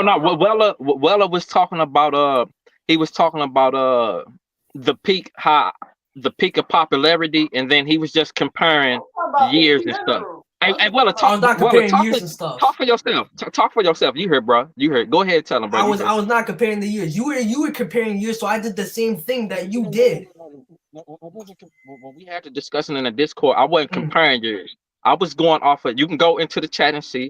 I was just going off of totality in WWE, where I said that Jeff Hardy was better in totality. And then I included the popularity because Jeff Hardy was one of, what's good? What you looking for? Oh, yeah, go ahead and knock on the door, bro. You good. It should be unlocked, but they up in there, bro. My bad, y'all. My bad. That was family and shit. But yeah, I wasn't necessarily. I'm just You saying, sure, bro? overall. What's your name, bro? Oh, I got you. I'm just Hey, saying. when you thinking you gonna come back so I can tell him? All right, I got you, bro. Yeah, my bad. Go ahead. I'm just saying overall in all aspects, maybe aside from popularity, maybe aside from peak, which isn't too much, because we all know Brock Lesnar is extremely popular. He was the biggest attraction in WWE from 2002 to 2004, and then when he returned for 12 years straight, you would watch a Brock Lesnar match, no matter how shitty it was, you would sit on your seat and watch a Brock Lesnar match. Let's be honest, he was the biggest attraction, and his popularity obviously wasn't close to Jeff Hardy's. Obviously it wasn't, but it was still good enough. And let's talk about in-ring. Brock Lesnar, he has some bad matches, but he's good in-ring. Promo-wise, they're both shit at promos, okay? Let's be honest. They're both shit at promos. Classics. Brock Lesnar. Jeff Hardy has taken place and more. Hold on. As far as promos go, not that either one is great, but I think Jeff Hardy's gotten better. Like his stuff in TNA now, it's solid. It's good enough to where it gets the job done. But Brock, It took him 20 years. He still improved. And I don't know if this matters. But for a nigga to not be able to cut promos, the nigga nickname was the Ignatic Charisma. What was it? The Ignatic Charisma? Like how you call a nigga? How you call? But he's not charismatic on the mic though. He's not. But he's You improved. call a nigga charismatic, Hold on. and he don't have the whole package. But look. Even if it took him all these years to improve, Brock never did. He had Paul Heyman for a reason. Then when he got away from Paul, he was listen. He was still bad without Paul Heyman. Like he sounds like a little girl on the mic. At least even though it took Jeff Hardy a long time, at least he improved. at least his stuff in TNA is solid now. Like it might have took a while to get there, but he still got there. You can't hate on improvement. I right, think back, that's y'all. improvement, so I'll probably give him. All right. You said what? So Jude said Brock Lesnar was only good from 2002 to 2004. That's completely wrong. Let's be honest. He's had some shitty matches. I mean, but I can name some That match classics. with that WrestleMania match with Goldberg, it wasn't bad. That was a solid match. That wasn't bad. AJ Styles, the one against Daniel Bryan, 2012 against John Cena, Extreme Rules. Yeah, All the against Triple CM H Punk, matches. that's his best match in WWE, the CM Punk match. Oh, that was the best one. Best The one. match where he SummerSlam. broke the streak, it wasn't a bad match. It just didn't make sense that he was the one to Bro, do let's it. not, bro. All these wannabe wrestling critique, bro. Brock Lesnar, one of the greatest wrestlers in ring in terms of selling, believability, and all that. Brock Lesnar, the only quote unquote bad matches probably he have is due to like just chemistry. He doesn't have a bad fundamental wrestling match. So No, it was every one. Brock Lesnar match, if people want to watch it, it's just probably didn't meet your expectations. Brock Lesnar The don't match got bad with matches, so. the match with Roman, it's not the one where Roman took out them F5s. The one that was The one at WrestleMania 34, that was a bad match. That was trash. But that was the only bad match they had because I think Roman and Brock got good chemistry. That match. Oh God, I like that Crown Jewel match when he speared him out the cage. That was a good match.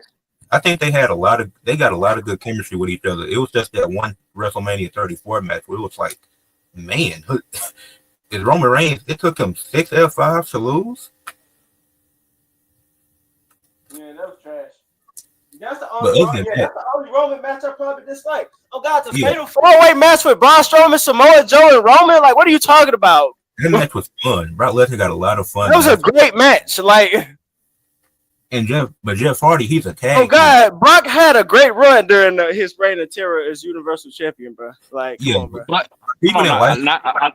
I know I came back, but his reign of terror was followed by a decline in WWE, which led us to this point to where we at, where all of us are looking for other That's not wrestlers. true. That's not true. No, That's but not think true. about That's but just think about this, though. declining. That's not true at all. 2019 was a good year. It was the pandemic. 2019 was a good year. 2019 was a good year in WWE. You don't remember? No, it was 2020. It wasn't 2019. I know. I'm saying that was You saying heading into that year? the decline was because of the pandemic. No. 2019 was a good year. No. I'm not talking. I'm not putting it on. Let me reword what I'm saying. I'm not blaming that on Brock Lesnar. What I'm saying is the product, as far as product don't have nothing to do with like the pandemic, because it's still where people out here putting on good product. What I was saying was WWE was declining prior anyway. Like we were all complaining as fans. That's what I mean. We were all complaining. That's what I should have said. Fans As always fans, complain we- though. Like, but I'm talking about we were complaining. numbers and some. We gotta ask evidence to some decline. Like, and how that attributes. It was. Nah, I don't agree with that. I don't agree with But I that. think I don't agree with I think that. it's hard to really talk about. When you're talking about when you're looking at the wrestlers and compare them to like winning company, what's declining, this and that. That's why when I was in that debate in the Discord the other day, that's why I said the stuff about Bret Hart. So this, and I'm not saying that you're doing it, but it's kind of like nitpicking because just because it was bad during his time doesn't mean that he was bad. The product was just bad during that time, but Bret Hart was doing all he could do. So that's kind of how I see it. Right, you can't blame Brock. You gotta blame WWE for that. No. I'm not blaming Brock. What I said was when he had the belt. I can't blame one person for a multi-billion-dollar company. I'm not gonna disrespect. Ain't nobody carrying $1 billion on their back besides Vince. So of course I'm not. I'm just saying that in that instance, when Brock Lesnar around that time, it so happens Brock Lesnar had the belt and fans were complaining. And I mean, we're always gonna complain. You know, that's a good thing about being a fan because, you know, freedom of speech and shit. But I was just saying that I got Jeff Hardy over Brock Lesnar. No, that's valid. That's valid for sure. That's all I was saying. That, like I said, we could do the rundown, and I'm not necessarily I'm off the head with some of this shit, but I'm 35 and I've been watching wrestling since '96. So a lot of this shit I kind of don't remember, to be honest, but I didn't like, and for me, punching for Jeff Hardy, I wasn't a Jeff Hardy guy when I was coming up. I was more of an Edge and Christian. what I'm saying? Jeff Hardy took my respect. You dig when I'm like, I wasn't a Jeff Hardy. And then, like I said, it goes back to the we black, and I know that don't matter. But Nah, you good but with Jeff Hardy has a pass in every hood in America. that. Hey, facts. Yeah. I mean, look, And I know that don't matter. But does Brock Lesnar have that? We talking about impact, culture. That's a cultural impact. That's A true. nigga Nah, dressed like a goth person had an impact on black people. That's impact. yeah, we wouldn't get Lil Uzi if it wasn't for Jeff Hardy. Like that's a straight. What has Brock Lesnar done for you to look at wrestling different? Because Jeff Hardy has game changers on his resume. What does Brock Lesnar have? So what? He beat a streak. He beat a scripted streak. So what? The streak don't mean, and it really don't mean nothing no more. Now that Roman beat him. I think Brock Lesnar, he appealed more to like sports fans, seeing that people can do two sports and excel in it, like being in the MMA, then going to WWE and dominating there. I think that's what he appeals to. But Jeff Hardy, like he got all the aura in the world. He appealed to more people, of course. Even casual wrestling, like Lil Uzi, Playboy Cardi, they influenced by Jeff Hardy. So I see what you're saying. I think Brock, he just appealed to sports fans more, being able to play multiple sports. And Jeff Hardy marketable than a motherfucker. Brock Lesnar not marketable like that. But is old boy still here? I forgot that you still in the building, bro. So you can get your bars off and stuff. Who, me? Yeah. So he can get his bars off and shit like that. We wasn't trying to cut you off or nothing like that. You know, it's all love in the building. He said he'll be back. He can get something to eat. He did. Okay. He must have said that when I left. But yeah, I just got like what? Okay, let me ask y'all something. What's y'all top fives, if y'all don't mind me asking? Top. Not And you don't have to make it. You don't have to make it like a top five greatest ever. Just your top five is favorites. Oh, favorites. Yeah, you can do your favorites, not the greatest, because we probably all got the same five. But what's your five favorites? Actually, we can do both. We'll do favorites first, then we'll do all time list. As far as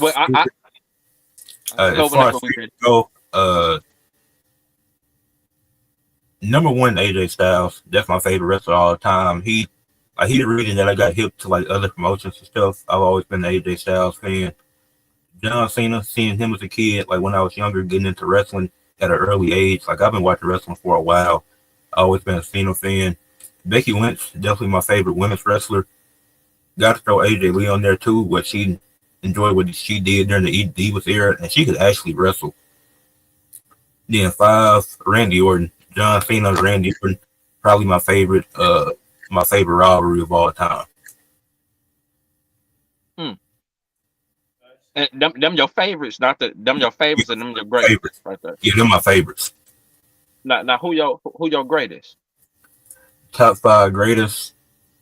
One, I put Undertaker at 1. I think he has some of the greatest longevity of all time. The streak, that's just impressive. Eating a 25-2 WrestleMania record. Not every match was amazing, but he didn't have a lot of stinkers at WrestleMania. And I just think that character, like he did it so well. Number 2, I put John Cena. I think John Cena definitely up there. He didn't have a great career. Hopefully maybe him getting 17, if the run is good, can move him up. But if the run ain't nothing, then I don't know. Then he'll probably just stay there. 3, Shawn Michaels, probably the greatest in-ring worker in terms of wrestling. 4, I got Stone Cold. Didn't have the longest career, but what he did in his time was amazing. And then him being able to come back and have a match with Kevin Owens, and it was still a banger and a great main event. Then 5, I put AJ Styles. He done dominated around the world. I think he's one of the best ever. His promo is not bad at all. He know how to tell a story. He going from TNA to New Japan to WWE and really excelling everywhere. And then he was the guy that was able to, him and Undertaker, that was Undertaker's last match, and he did a great job in that match. So that's my top 5 all time. Hey, Reg, you in the building, bro? Yeah, I'm still there. Oh, go ahead, do your thing. I go last. I said I'm the last nigga here, so I go last. My top 5 favorite is Austin, Rock, Cena, Brock Lesnar, and Kurt Angle. Yeah. Uh, just all the totality for all 5 of them. I think Austin. Austin had a long career. He started like in the 80s. I mean, just as the Stone Cold character, I guess. But I think he got everything down pat as a wrestler, in my opinion. It's really for the same for all of them. For real, I think all of them got commonalities in terms of like, Kurt Angle probably the most versatile of all of them. Rock just probably got the greatest WWE career. Austin is probably the biggest of all of them. Cena just carried WWE post them two, which probably the last real star like outside of WWE brand, like for sure is John Cena. Mark Lesnar was supposed to be there before John Cena, before he left. He's John Cena before John Cena was him. So just pretty much them 5, and that's the same thing in favorites as well. My favorites top 5 is the same as all time. That's a simple list, yeah. Cause my shit a little tipsy turvy. And shit, my shit sound crazy. My favorites. I'm gonna count these 2 niggas as one. The Outsiders. I used to want to be like Scott Hall when I was a little kid and shit. Nigga had me with the toothpicks and shit at school. So I got the Outsiders number 1, my favorite. My second is Raven. My third is Dallas Diamond Page. And then my 4th and 5th is The Rock. Cliche, bro. It's not cliche, bro. That's just mine, bro. We go. My bad. Hold on, what happened? Go back. Oh, nigga, see, okay, nigga, I thought you was talking to me. My bad. Okay, you reading the shit, my bad. And but those are my favorites. But the real shit, I got Bret Hart.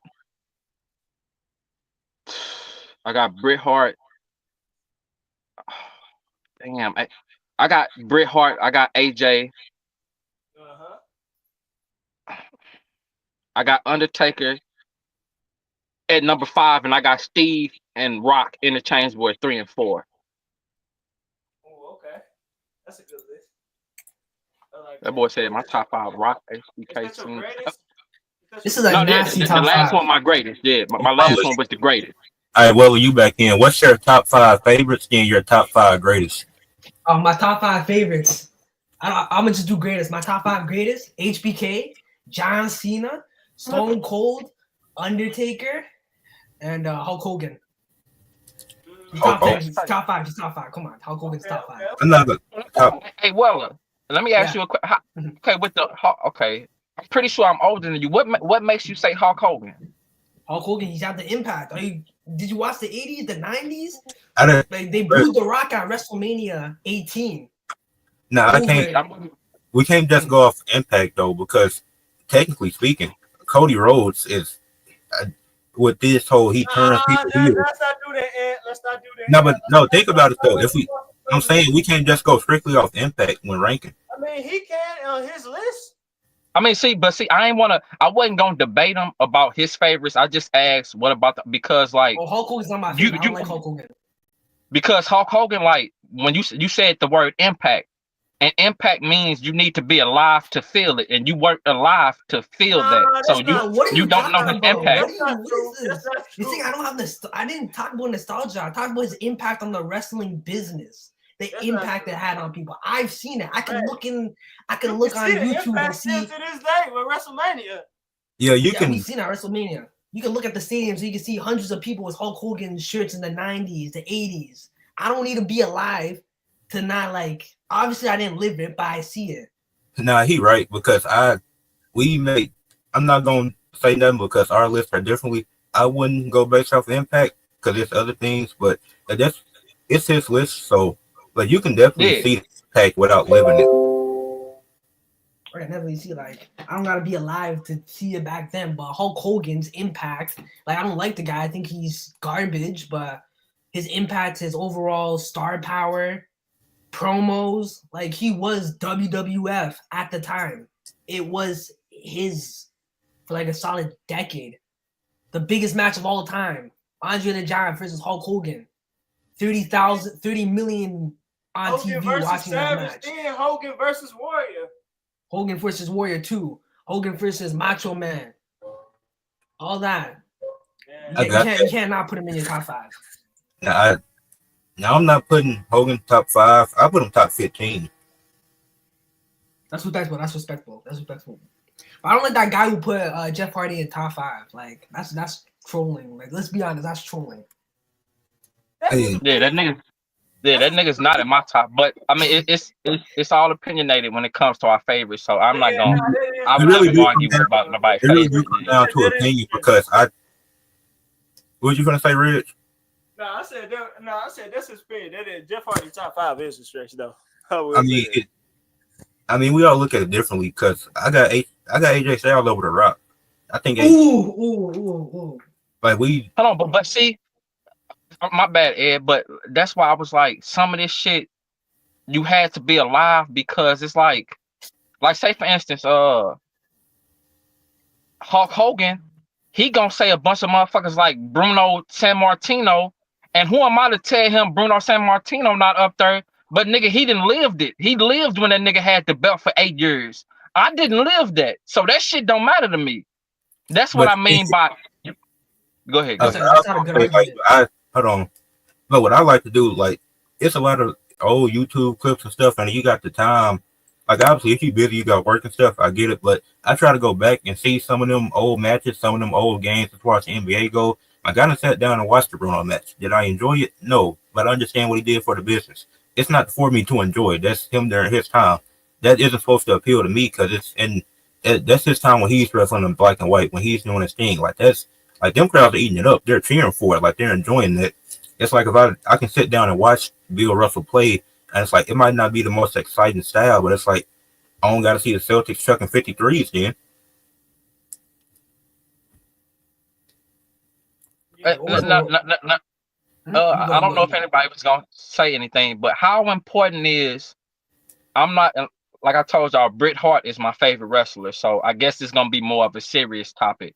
How important is the entertainment factor versus the match being good wrestling? It's I If think that makes sense. I mean, it's correlated. Yeah. Entertaining more. I want it to be more story based for sure. I would prefer a match to be more entertaining and directed towards a story than being a technical match. I really don't care for that at this point. So I would say entertainment and story. Okay. Yeah. I just want to see. But what's your opinion, Ed? Because I think that was Reg talking, wasn't it? Yeah. Yeah. All right, well, Yeah, what's your opinion on it, Ed? What's your question again? Oh, is entertainment more important or actual wrestling when you're watching the match? What's more important to you? When you say entertainment, you mean like how much the fans like it? No, I just mean as far as you like, you could watch you could watch something that's not entertaining and still watch it, but then you could watch something that's entertaining and be locked in. You get what I'm saying? Like the Rock and Hulk Hogan. It's an entertaining match as far as entertainment, but the match sucked. The match didn't suck. The match was good. I think it all.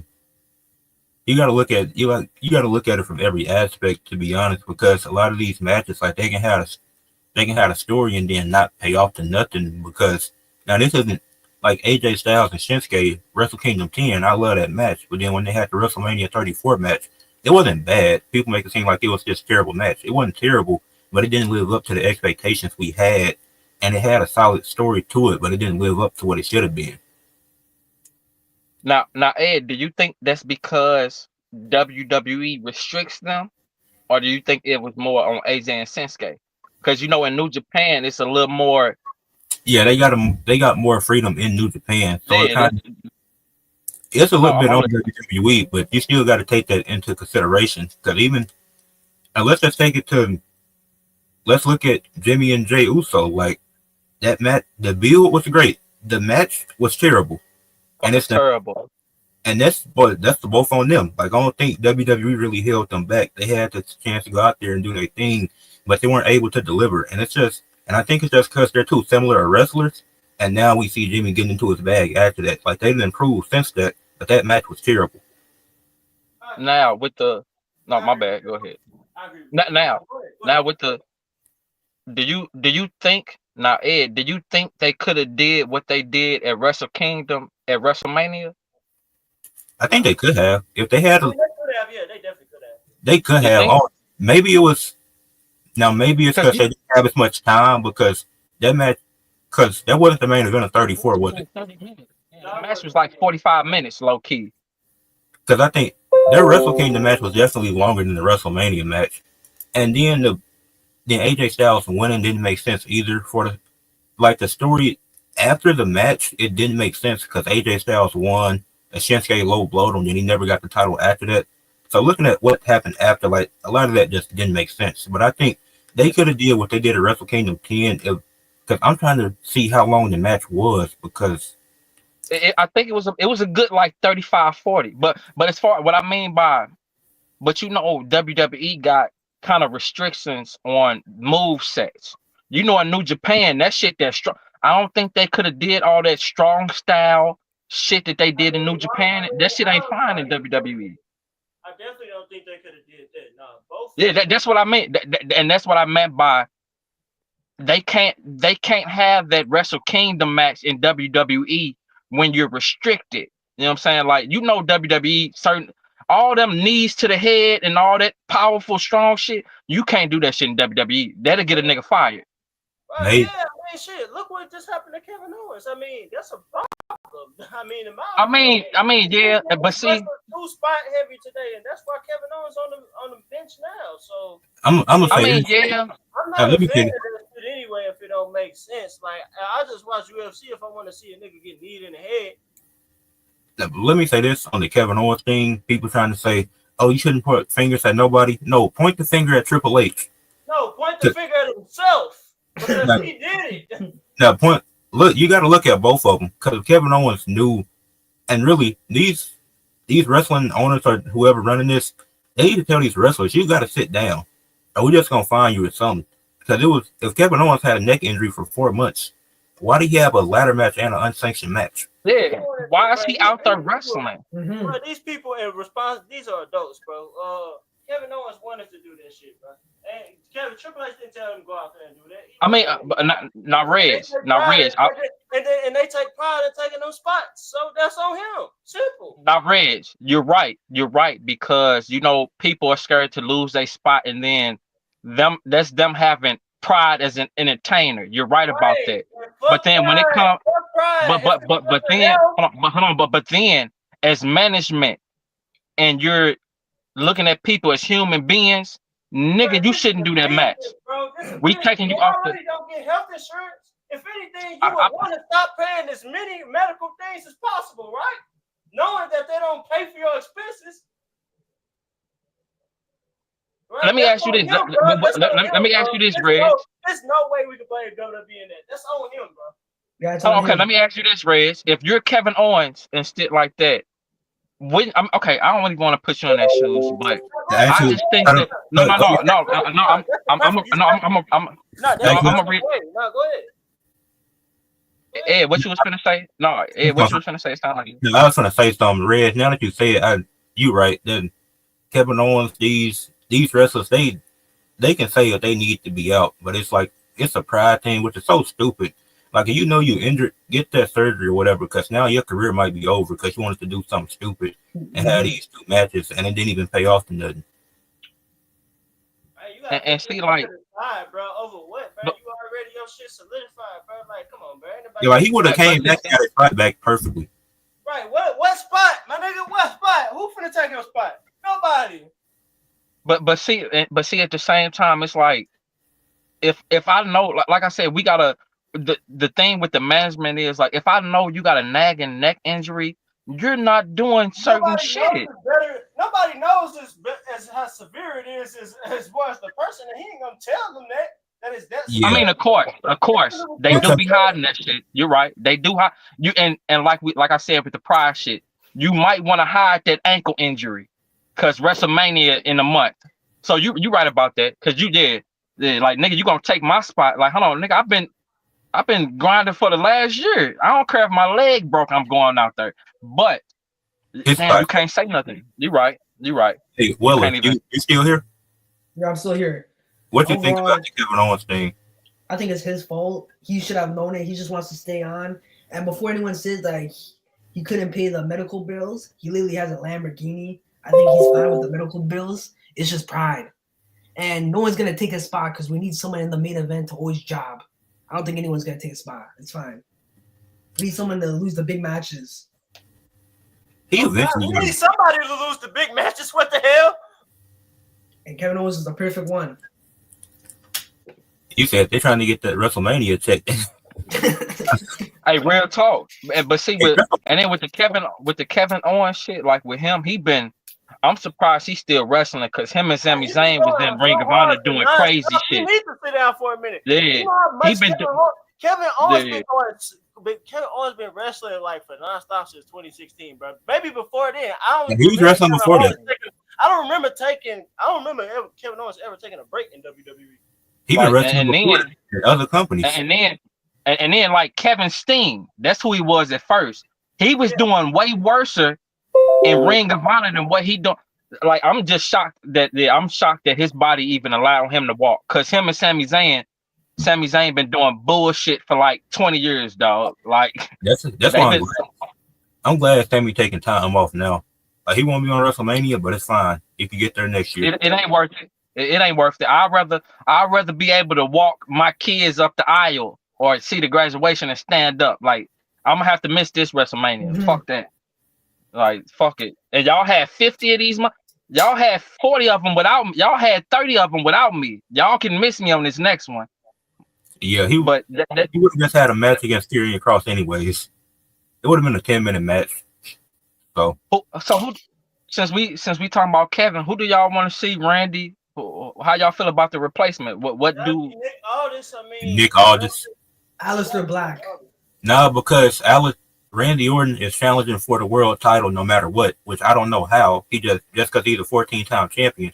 And if Aleister Black come back, you can't have him lose at WrestleMania. That's I a don't think, lose-lose situation. I don't think Nick Aldis is like physically ready because it takes a Yes, he lot of months. It takes a Nick lot Aldis of is months to get physically back in ring. Did you see what The Rock just did last year after not That wrestling took him for a 6 while? months. Nick 6 Aldis.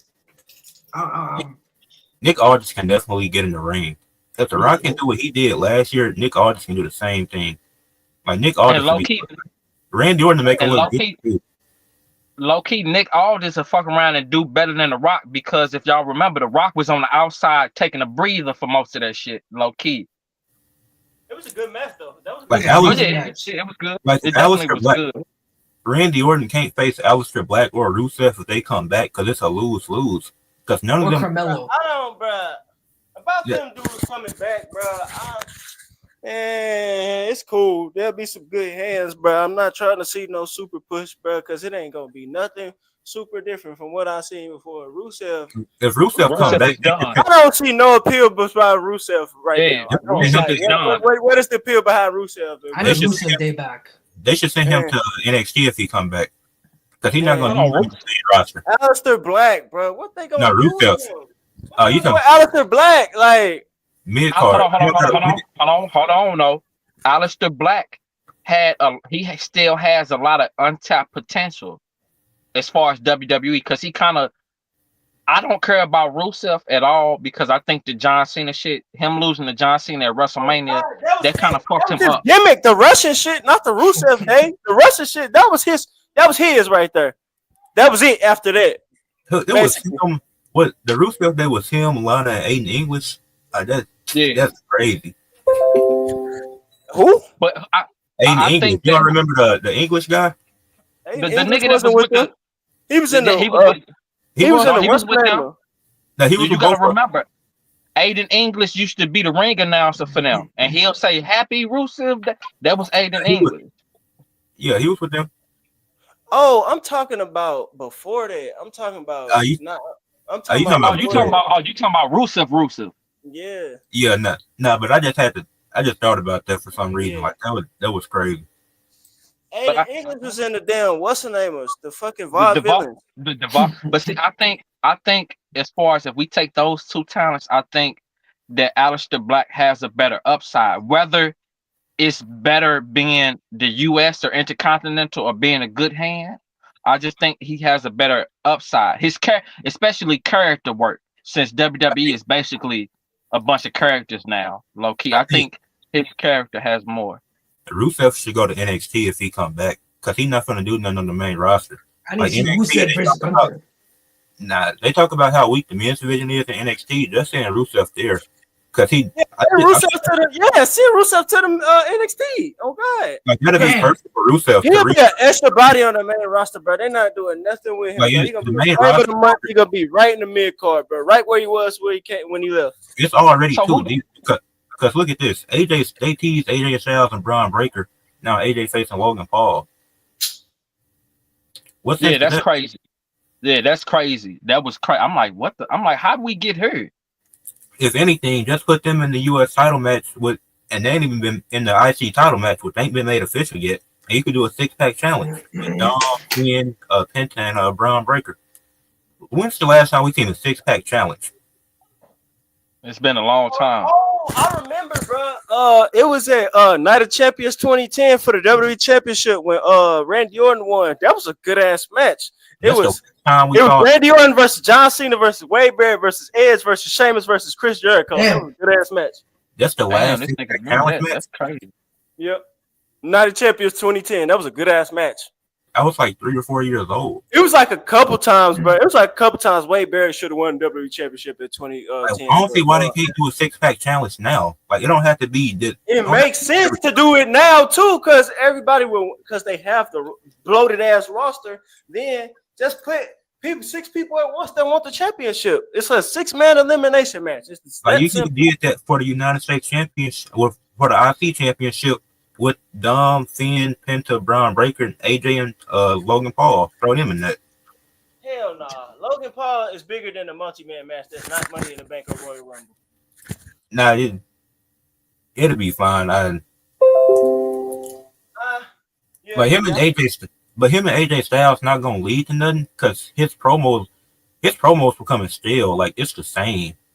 I mean, yeah, you're right. I mean, in theory, I would want to see more of a story between them two, but it's gonna be a good match, though. It's gonna be a That's good gonna be a match. good match. But Logan Paul promos now, it's like, I'm rich, y'all are poor. Like, I done heard that 3 times. And CM Punk and Sammy, I don't like either. But It's just, in my opinion, it's just the suddenness of the match. It's the fact that they really had no plan for it. All this seemed all put together. If anything, I think if he had more time to plan, I think he'd have more confidence. It ain't the fact that I don't think he's running out of things. I just think it just wasn't as planned as it could be. yeah, it's a lot of okay. it's gonna be a So- lot of trouble together stuff at WrestleMania. So what do we, as fans, what do we want to see after WrestleMania? Like, what is the trajectory? Not necessarily matches, because that'll be a long time. I don't know how well y'all been on here for like 2 hours, but as far as just champions and things of that nature, what is it that we would like to see? It's 3 things I want to see. I want to see Jade go after the world title.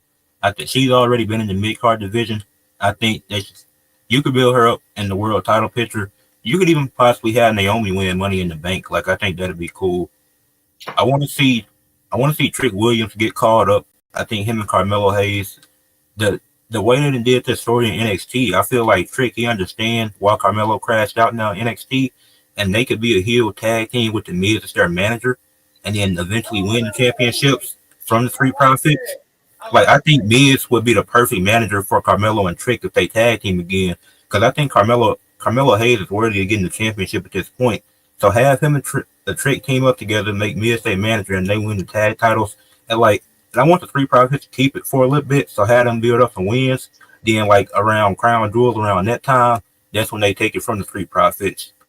And as far then I want to see Jey Uso. Jey Uso better win the title, and when he loses it, have him lose at SummerSlam to Braun Breaker. I hope Jey Uso loses it at the night after WrestleMania. That'd be stupid. I mean, that's kind of what I want to see too. I mean, because see his story, I think his storyline. I think Why though? Jay.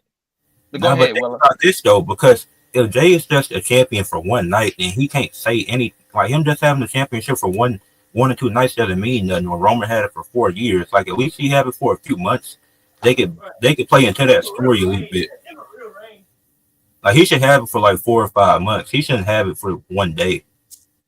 So now see, I would the only reason I would say the only reason that I agree with Weller as far as the night after is because that'd be shocking. We haven't seen that in a long time.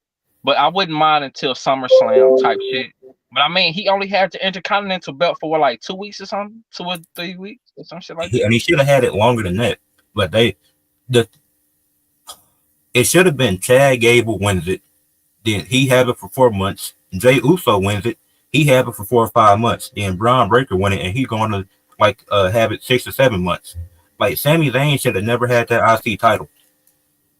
It was politic to it. He used his backstage politics to get back. I agree with that. Should have never won it. Well, Sami Zayn came to me talking about he won a title. I tell him to get out. Ain't no way he should have won that instead of Chad Gable. And look at Chad Gable now. Now he's cosplaying as some Mexican. That's hilarious though. I like that. No. That's good thing, man. Hey, that's not Chad Gable. That's El Grande Americano. I want to know what we're talking about. Is having the best matches on PELs. Like, it's ridiculous. It should have been Sami Zayn. But the match was good. I'm not going to lie. The WrestleMania match was good. It was great. I don't care how good it was. He shouldn't have won it. It should have been Chad Gable. And they fumbled Chad Gable after. They made him into a joke. And then the way they built the story was dumb too. Like, why is Sami playing the underdog role when you main evented WrestleMania? You had the night one main event. How are you the underdog? And after that, they fumbled Chad Gable's heel turn. Like they always do with every heel. They always make them into jokes. Like the New Day, they're jokes. Carmelo. Chad Gable didn't even win the title in front of his kids, which he said he wanted to do. Because he got a daughter, right? He said he's going to win in front of her. That doesn't even make sense. What's the point of him saying that? His daughter was crying in the front row. And that's sad. And they still didn't even give it to him because Sami Zayn wanted that title. He needed his WrestleMania moment.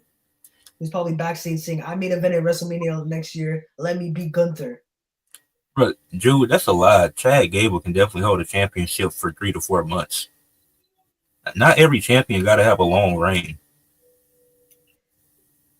Jude, okay. I think this is just trolling. No way you're not saying Chad Gable is not championship material. He has good promo. He's one of the best in ring. And he's, obviously right now he's not really built up, but like, I wouldn't be mad if Chad Gable got the IC title, US title. It'll be cool, but I feel like. What'd you say, Red? I said I wouldn't be mad at that at all. Yeah. I just feel like it's too late now. Like, I still want to see him get a championship, but now it's like, who will he beat to win the championship? It's too late for Chad Gable now. It's too late. Actually, if Penta win the IC title and Chad Gable beat him, that'll be like a full circle moment. Like he come out as a El Grande Americano and beat Penta for the title, then that's when he revealed that he was him the whole time. I hope Chad Gable at least has a match this WrestleMania against Rey Mysterio. Hopefully, at least. That's not happening. Neither one of them going to be at WrestleMania. That's crazy. Or at least have Dom win the IC title. Nah, Finn Balor needs something. Let Dom win Money in the Bank. Ooh, Dom winning Money in the Bank. That would be crazy. And he cashes in the moment Braun Breaker wins it. Because Braun Breaker, honestly, he should be the one. Braun Breaker should be feuding with Goldberg at SummerSlam.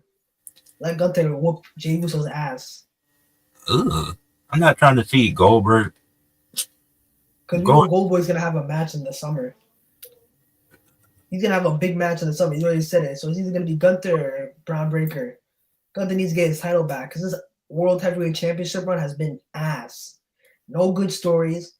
For half of it, he was made out like a bitch. Like, he couldn't even speak. Nah, he had 2 good stories. The stuff with Priest and Randy was good. The stuff was like before he won the championship. The stuff with Priest was amazing. But then Survivor Series, like they built up Priest good. Like he was a Street King. But yo, man, they made Gunther into a bitch. That's why I don't like. After his loss to Cody. Jey Uso got to win though. because he got all. Look at the momentum he got now. If he loses, what would be the point of him winning the Royal Rumble in the first place? I mean, personally, I'm not a fan of Jey Uso, but he has to win. Like, I see he has to win. If he doesn't win, I'm gonna be cheering if he doesn't win. But if he wins, I'm not gonna be upset. Like, I've mentally prepared myself for months that he's gonna beat Gunther with the 5 moves of doom and beat him, because I don't really support. But don't most wrestlers have the 5 moves of doom? I feel like, because Jey Uso, I can name his entire moveset.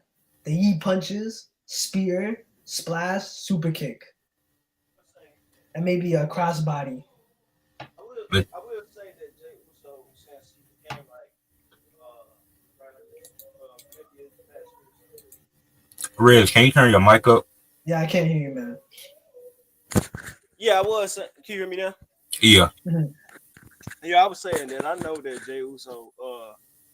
I would say like probably this past year or so that he has definitely gotten comfortable as far as his in-ring stuff. I mean, as far as about that, but I kind of see like he has getting kind of comfortable in the ring, and maybe even some might say he got comfortable weight wise, maybe some may even say that.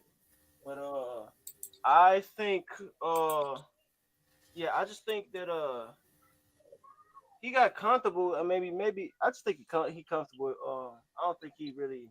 It's not like a red flag or anything. But, Jey Uso will the limits test is when if he'll get when he gets the championship. We'll see how good he is. Yeah, that's really what it's gonna come down to. Like, how good is that? It's that because I think it's gonna be a good match, and then it just depends on what the reign is. Because it can be solid. If they need WWE needs to let him do the right hand man stuff again, because that was his best promo work. He need to go back to that. I don't know if he's gonna have like an amazing reign, especially since you got heel John Cena with the title. Hopefully, but Jay gotta do some work. He gotta get in some good feuds. But with John Cena, dude, doesn't matter for Jay because you comparing the WWE Championship to the World Heavyweight Championship. I mean, because there's some talent on Raw for him to face. It's just like it don't got to be amazing, but if it's good, then that's fine. Because what is it? Gunther ain't really did nothing. So if Jey Uso just has a good run, then that's good for him. And then this is the only world title he gets, so it'll be cool. Then that's when Jimmy will come back and celebrate with him. So Alistair gonna get back at Seth because of that eye angle a few years ago. Pay attention. That eye match was some of the fun. Wait, wasn't it Buddy Matthews? That was Wasn't that the Rey Mysterio one? The eye for an eye match? Yeah, Seth and Ray was an eye for an eye match, and Buddy Matthews was the one that was teaming with Seth. Alistair Black was never in that. Or am I tripping? I need to see Seth Rollins and Paul Heyman teaming up. And then have Seth Rollins beat Jey Uso for the World Heavyweight Championship at SummerSlam. That's what I need to see. And then CM Punk can get his world title against Seth Rollins at Survivor Series. Jey Uso should beat Seth Rollins in the match so he can look credible as a champion. Because they done already did that match where Seth was the champion and he won. Like some of the people that Jey done lost to already, they need to double back and try to get the title from him and have Jey win. So you can have him get some credible wins to build up the reign. I need to see Jey Uso beat Roman Reigns before I call him credible. He gotta beat Roman Reigns. Yeah, I think they gotta be a match too. Like Seth, Roman, I think those are two good matches for him. And him and Roman, they got chemistry. Him and Seth didn't have a bad match either. Who else should Drew, he face? Drew McIntyre. I see him losing to either Drew or Braun. He could lose to either one of them. I think that'd be cool.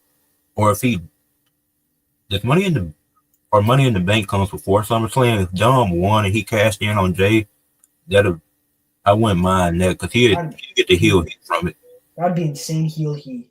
But I feel like they're not gonna give Dom the Money in the Bank. I don't even know who's been winning the Money in the Bank this year. Like, I have like so little faith in Money in the Bank. Tiffany's Money in the Bank was ass. Yeah. So they took away. Now there's reports that they took away the King and Queen of the Ring, and it's being replaced with the Evolution Part 2. How y'all feel about that? Oh. I don't, bro. I'm not trying to see no women's pay-per-view. You know, Bro, we passed that shit, bro. The women's revolution is, bro. That shit whack, bro. I'm not trying to see that shit. If that's the case, what the fucking all men shit at? Like, that's some virtue signaling shit. That's some cash grab shit. I don't care about. I mean, they gonna do it regardless, but fuck it. It is what it is. I mean, I don't think they got the women's. They don't have the writers to do this. Like, it's gonna be bad and all. The same way that WrestleMania is thrown together, Evolution gonna be thrown together. Like, it's gonna be a bunch of random matches that don't make sense. For me personally, Evolution, they gotta get like dream matches. I want to see Stephanie like I don't like me personally when I go into Evolution, I don't expect good story. But if you're not gonna give me good story, give me hype matches. Give me dream matches like Stephanie Vancouver versus Io Sky. Give me exhibition matches. No, but Something you're like gonna that. do it. You're gonna do an all women's pay per view. You got to build up some stories to it. Like, it can't just be, oh, it's just high match quality, but nothing really makes sense because there's no story to it. And the worst part about it is that a week after is gonna be Saturday night's main event, and a month before it, no, a month after is gonna be SummerSlam. So they can't put any big matches on there. Just make Saturday night's main event all men, no women allowed. I don't like Evolution. I don't think it's the right time to do it. They should have done it like October. I don't like that they're taking away King and Queen of the Ring. Like, that's an automatic shot for a championship. But now you can just, like, you don't even. The only time where you should get an automatic championship shot is the Royal Rumble, Money in the Bank, Queen and Queen of the Ring. Like, if it's not that, then it really isn't justified. Because Randy Orton just saying he want to challenge for the world title don't really make sense. We need more number one contender matches, so we can get big stars on wrestling on TV. I was debating this guy in the Discord server. He said that big stars shouldn't be wrestling on live TV, which I think is wrong. They should be. Yeah, Money. I forgot those two, Drew. Those two as well. Money in the Bank and Elimination Chamber. Those are automatic world championship qualifying matches. My hot take: I don't even like Elimination Chamber overall. They gotta scrap that. It doesn't feel dangerous. Like, No, they shouldn't scrap it. It shouldn't be a number one contenders match though. They should have more elimination chambers for championships. yeah, that's what we need. Give me that. I'm gonna be good. If not, just put something there. But I don't like that. Me personally. Reg, how you feel about what Jude said? About what the elimination chamber?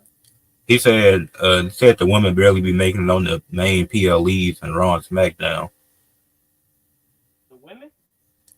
Yeah, They barely make the PLEs and SmackDown. that's what Jude said.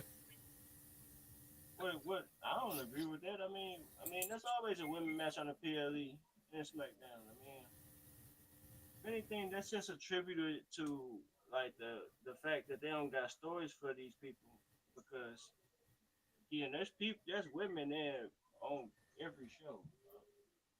It's not a sex thing. It's just like a creative thing. I think.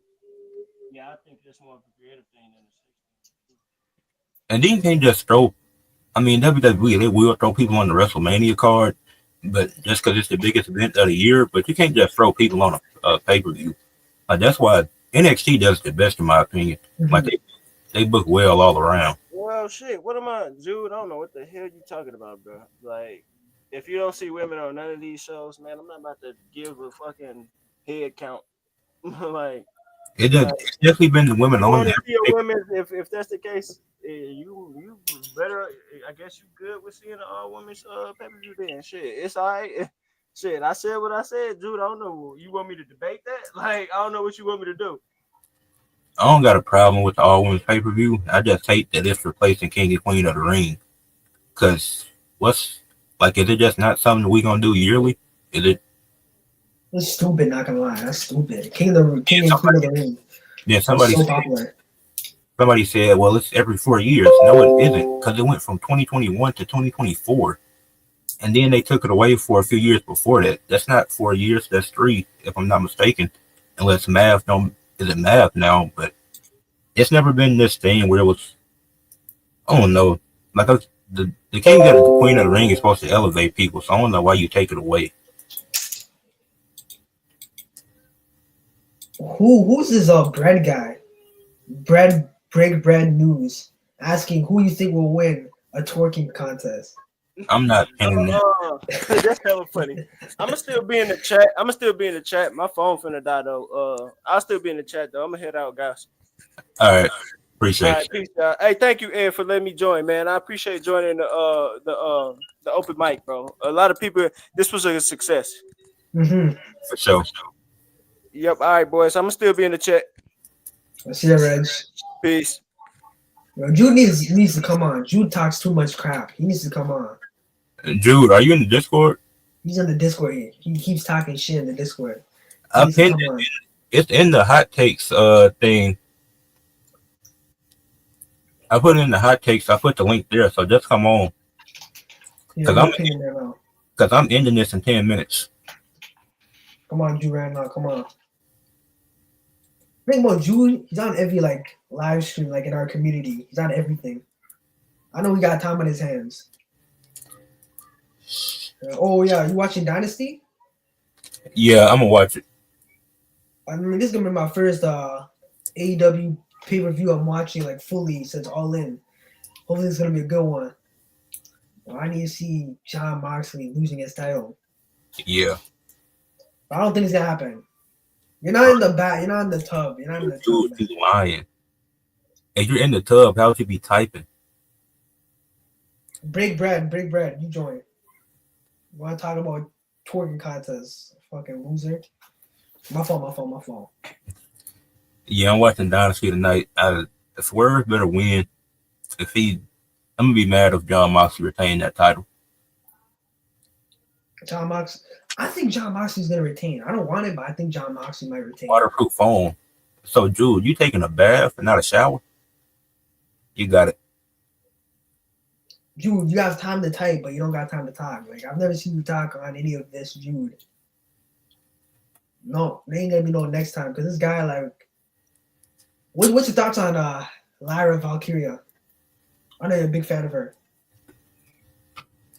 She should be in a one-on-one match for a championship. She shouldn't be in. Her and Bayley being in the tag team gauntlet don't make sense to me. I don't. What I wanted was a triple threat between her, Bayley, and Liv Morgan. Actually, wait, there's too many triple threats. Nah, that wouldn't have made sense either because Liv still got to defend her title. My thing is just scrap the women's tag titles. They need the titles because the roster too deep to not have them. They just need better stories for the titles. Or send them down there, or have them part time in NXT. 'Cause one of my favorite tag teams is Soruka and Saria. They're actually good. I don't know if you watch NXT, but they're good. Yeah, I watch NXT, but they're thrown together. They're not really. What's this? Someone said you think they're gonna turn Bayley into a jobber? Bayley not a jobber. She just and now her status in WWE is a legend. Like she's not retired, but she's at that legendary status now where she can work with anybody and it's gonna look good. That's what Bayley is now. Like she's still gonna get some wins here and there, and she's gonna take some losses. She like a 50-50 person. Like you're gonna look at her record and it's gonna be like, oh, she's 13-13. She got 13 wins, 13 losses. That's kind of where Bayley at now. Like she can work well with anybody.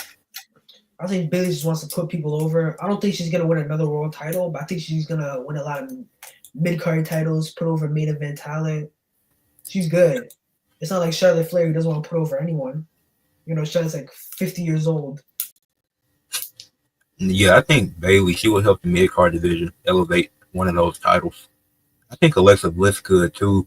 I don't know why they're not using her, but she could elevate Chelsea, somebody like a Chelsea Green if they had a one-on-one match. Let Alexa Bliss win.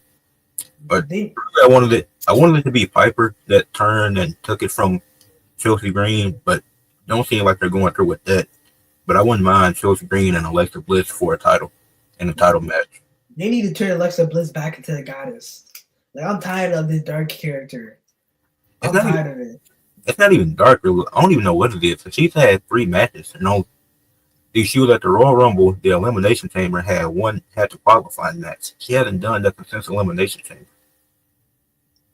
Like Alexa Bliss as the goddess was something else. Like the booking around that time was shit, but she was something else. Yeah. But now I don't know what they're doing with her. I don't like the YS6. I think they fumbled them. and I just don't see any real potential with them. The Chad Gable feud is good, but they buried American Made. The Final Testament feud ended so weirdly. Yeah. Now, Nikki Bella does not need to come back and face Chelsea. If the Bella twins come back, they should come back together and add some prestige to the tag titles, but they don't need to be in the one-on-one matches. If they, because think about this, if Caden Carter, let's say Caden Carter and Katana Chance, they the one that wants to win the gauntlet match on Friday, then they beat Liz and Raquel to the tag titles, and then they lose them to the Bella twins. Like, you have two actual tag teams facing each other like that. Like, I think that'd be a cool match if they did that. The That's Bella the twins should never return. We don't need them anymore. If they go after the tag titles, I think they can help that division on the main roster. Because I think NXT is the title should really bounce around from Raw, NXT, and SmackDown. But if they did, but if the Bella Twins came back, had them in the tag team division for a little bit, they don't got to keep it long. I think they have it for 2 months, then that'd be how they go out. Then they officially retire after that. I've never been a Bella Twins fan. I mean, I get it. Everyone likes them because for obvious reasons. But I've never really liked them, and I think they should return. I want AJ Lee back. I'm mad because I'm not a I've fan of accepted Bella Twins either, but I think they can help the women's tag teams. And even if they just do a backstage role where they let them book for the women's tag teams, maybe Nikki would. I don't know about Bree since what? No, I don't know about Bree, but I think Nikki would be cool if she was the one booking. I only say Bree because Brian is still in AEW, and she could probably try to mess something up just to help AEW. So I don't know how that would work out, but I think Nikki could be cool. You said Nikki and Chelsea would add credibility to Chelsea's reign, but you have other people to do that already. Chelsea Green's title run has been good. She's such a great character worker. She should go 365 days. Nah, she didn't have too many matches with Michin for me. It's not neither one of their faults. It's on WWE, but I don't know why they had so many matches against each other. When it's draft night, I want 20 women from NXT, even Evolve, come up to the main roster. We need that women's division stacked because it's not. The mid-card division is not stacked. It's actually good now. They just don't book it well. Like Shayna Baszler and Zoe Stark, they're good, but they haven't been on TV, which I don't get. Oh yeah, just break them up and turn them into single stars. Like, okay, they don't have the sex appeal that you want, but that doesn't mean that they're bad. They're good wrestlers. Like, I like Zoe Stark. I think she's a great wrestler, but they don't really use her because she's not attractive. No offense, but to any Zoe Stark fans. Yeah, that's really what it is. And it's like at the end of the day, this is the wrestling we're talking about. Shayna Baszler had Kai talked about it in his videos. They had Shayna Baszler do a fake MMA match with Ronda Rousey. Shayna Baszler, she's a baddie though. She's a baddie. I ain't gonna lie. I don't know why people call it Shayna Baszler ugly. She look like a. But let's be honest though. Okay, I'm talking about topic. Dude, I forgot that Speed existed. Like, I don't rock with Twitter. I deleted Twitter the other day, and I've never watched Speed on there. That's crazy. And then I seen WWE posted the main event on. I seen that Lyra and Zoe Stark had a match. Why couldn't that be on TV? Like, what's the point of them fighting on main event before Raw come on? Make that a match on the card. You're not even using the last 25 minutes of the show. It's just overall like Zoe Stark. I didn't like her at first, but then I watched Couch's video and she's talented. Maybe give her a chance. I don't want her to be a main event player. I think she has potential, talent. I think if they build her up in the mid card for a little bit, she could be solid in the main event. Like, but some people got to be built up through the mid card first.